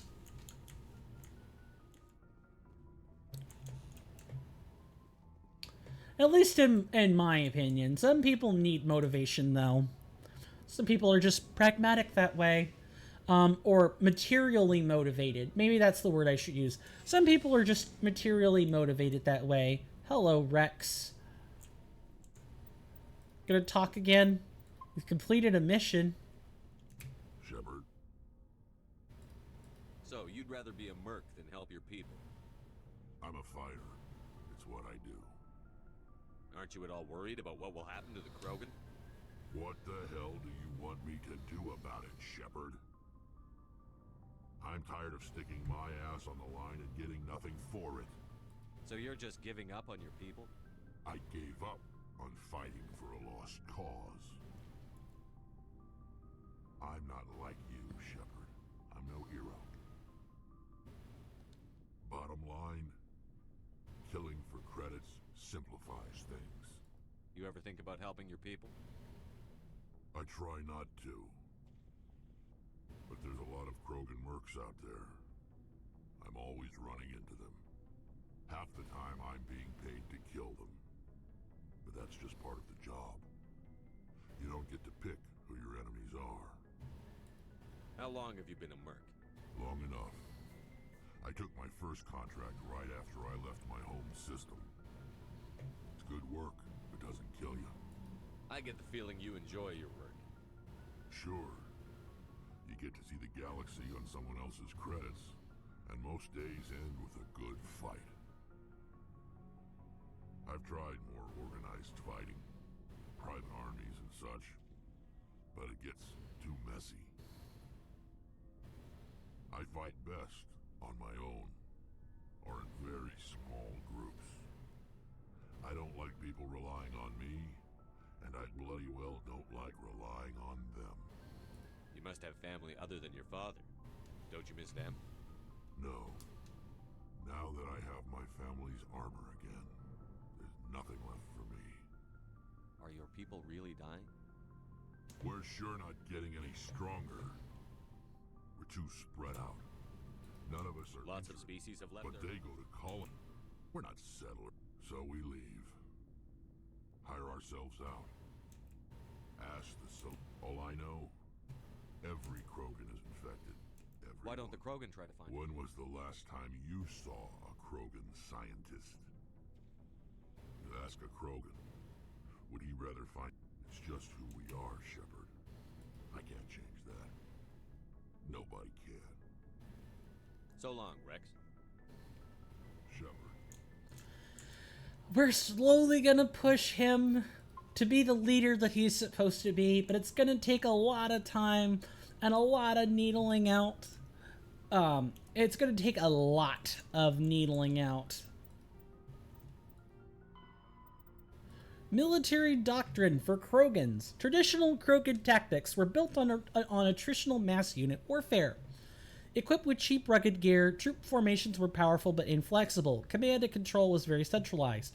Soldiers in the field who saw a target contacted their commanders behind the lines to arrange fire support. Since the Genophage, the Krogan can no longer afford the casualties of the whole old Horde tactics.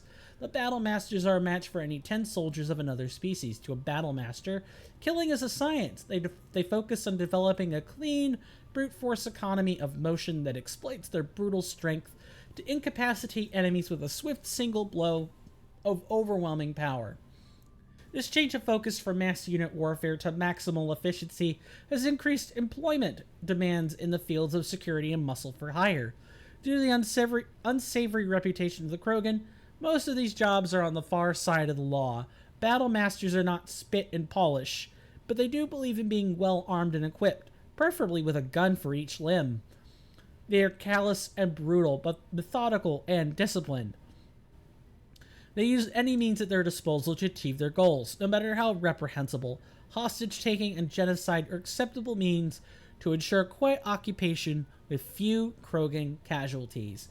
The Krogan serving with Saren's forces appear to be returning to the old style of mass attritional combat. They also work in close cooperation with supporting Geth units, who fill the roles occupied by combat drones and other armies.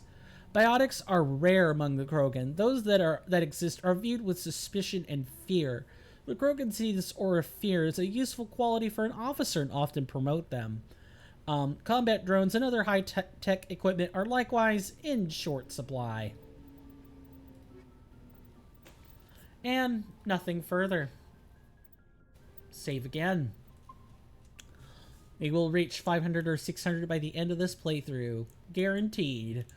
And probably another 500 more anywhere else in another part of the playthrough, because dialogue is just that critical in a story game like this, so to speak. No, not so to speak. It is actually that important. Alright, maybe we could fit in one more tiny little mission. Maybe. Maybe not. We'll see.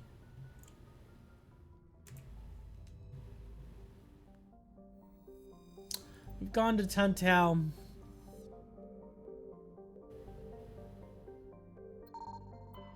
Didn't we scan this already? We did. And went back here. And now let's go to the Hydra system.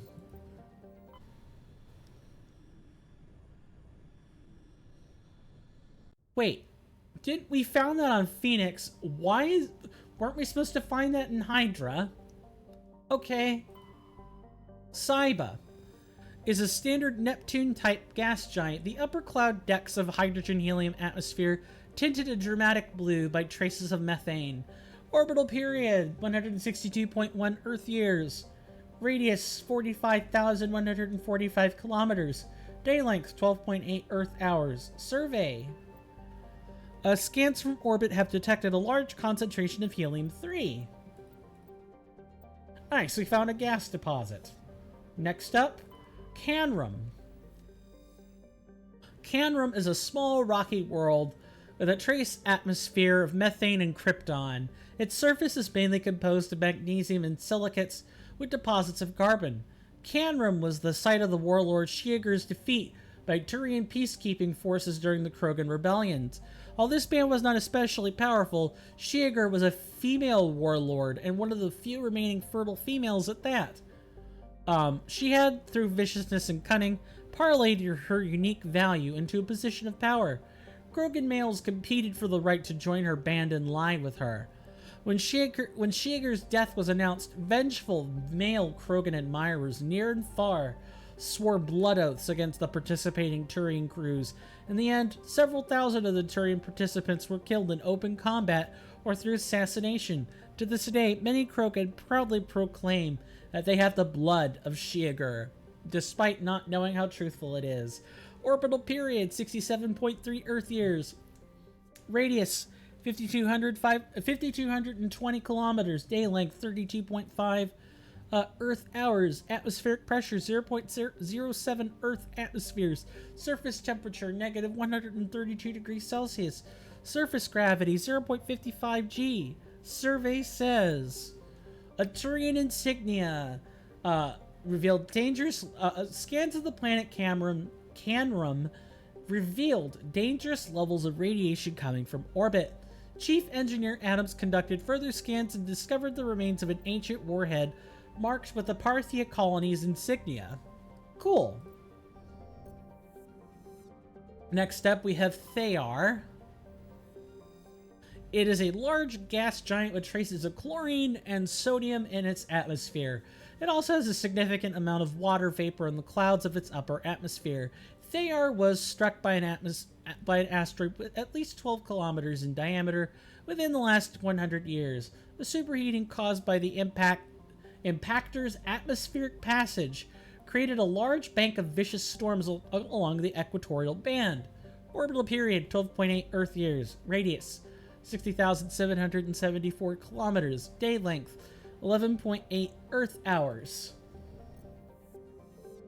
Wow, this thing survived an asteroid impact.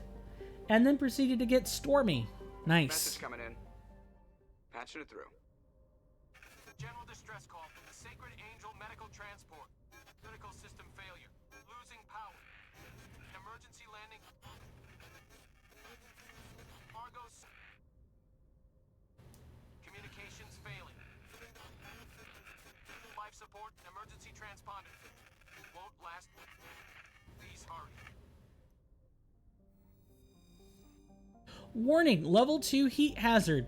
Metgos is a large terrestrial planet with an atmosphere, carbon dioxide, and nitrogen. Its hot surface is mainly composed of nickel with deposits of potassium and heavy metals. It is a mineralogical treasure trove with concentrated heavy elements constantly being brought to the surface by volcanic activity. Metgos is inhospitable and dangerous, and expeditions must be well prepared to survive any length of time. With its high mass, heat-trapping clouds, and constant volcanic venting, Metco seems well on its way to becoming a Venusian pressure cooker world. Orbital period 2.8 Earth years, radius 7,301 kilometers, day length 47.2 Earth hours, atmospheric pressure 1 Earth atmospheres, surface temperature 169 degrees Celsius, surface gravity 1.1 Gs.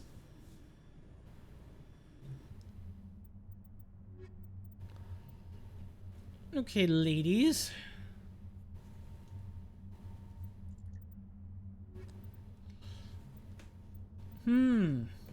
Tough. You know what? Let's take the friendly birds out on a mission. I say friendly birds. That isn't really true until 2 or 3. Depending on what you do, that is.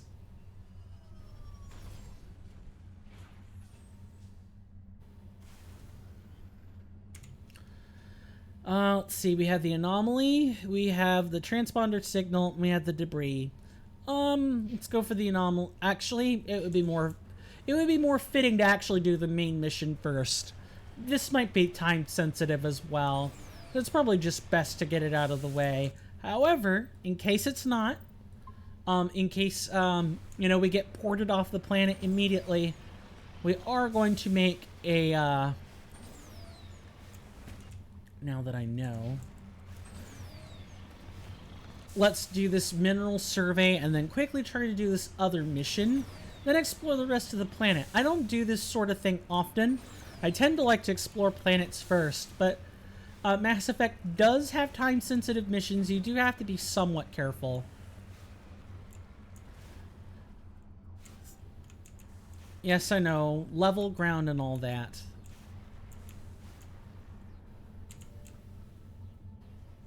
Let's get this thorium deposit. Easy. 4,500 credits just to do that. I'll take... I like those odds. Now... Looks like the signal's coming from that wreckage. Careful, Commander. I've got a bad feeling about this. Trap. Anti-vehicle mine. Yeah, it's a trap. Nice.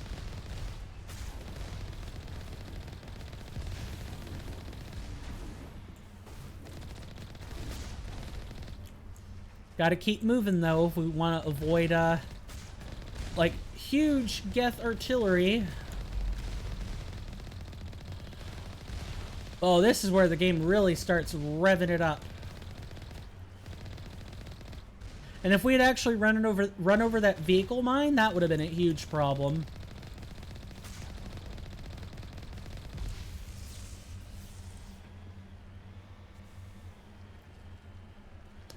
That can't be all. Surely not.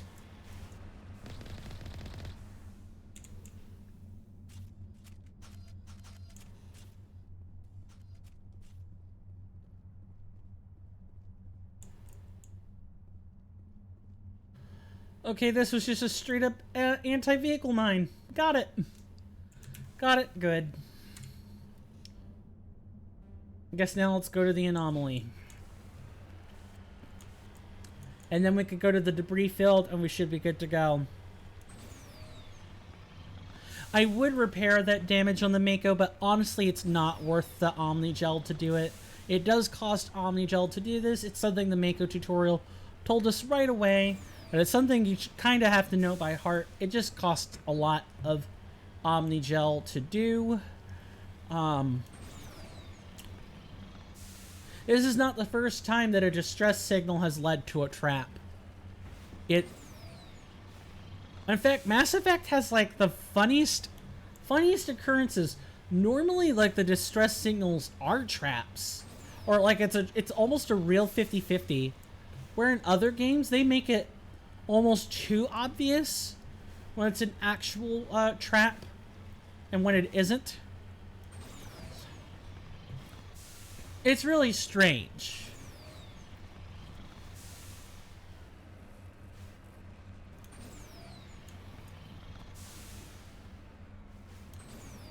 Come on, get up the hill. Get up the mountain. Or I guess we could just find some gentle slope to go down.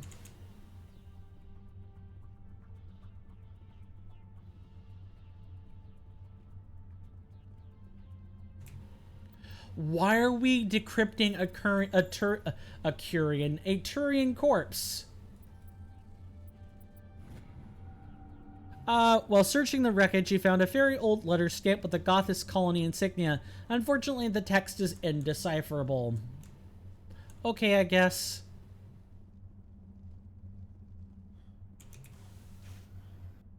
And last up, we've got the debris. That's the last thing we gotta do, and then we can wrap it for the day. Hooray! I don't have too many people I could point you towards for end of stream stuff, but I've got a couple gentlemen in mind, assuming they are still live when in the next few minutes. I really do need to like network more, get more people in live recommendeds to like refer you guys to, and not just usual medium and big size streamer names.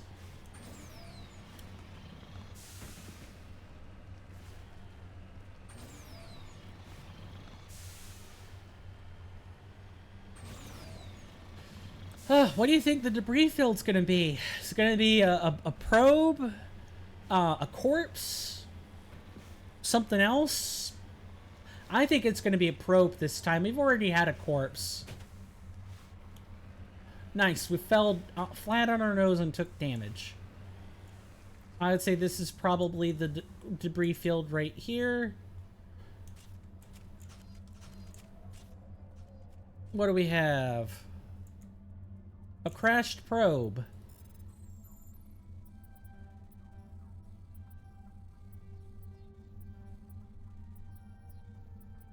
Good.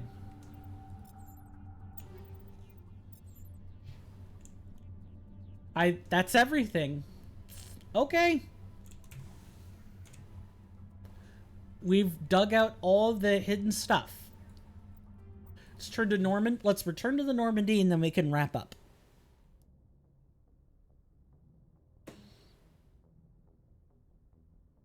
Today was good. Today was really good. We got a really deep conversation in. Something that we hadn't really done for like a couple of episodes now. And maybe you guys learned more about the audience I keep. Does that color your perception of us? If so, not much I could say to that. You know, hopefully the color is correct and you want to get to know us more. Hang out with us. Here on Twitch. I harbor people of all stripes as long as, you know, they don't make bad faith statements. They're not here to be mean. They're not here to cause anyone else a bad time. I harbor people of most stripes, I would say. What few people I do harbor anyway. We all tend to come from different walks in life.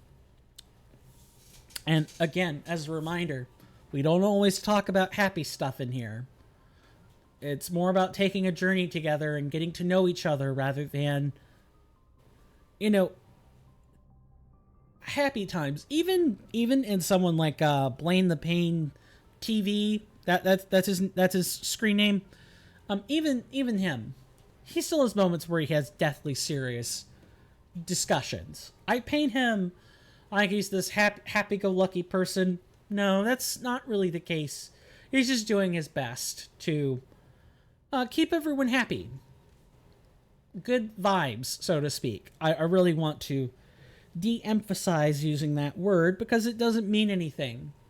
A good environment, a good atmosphere. Those things have actual parlance.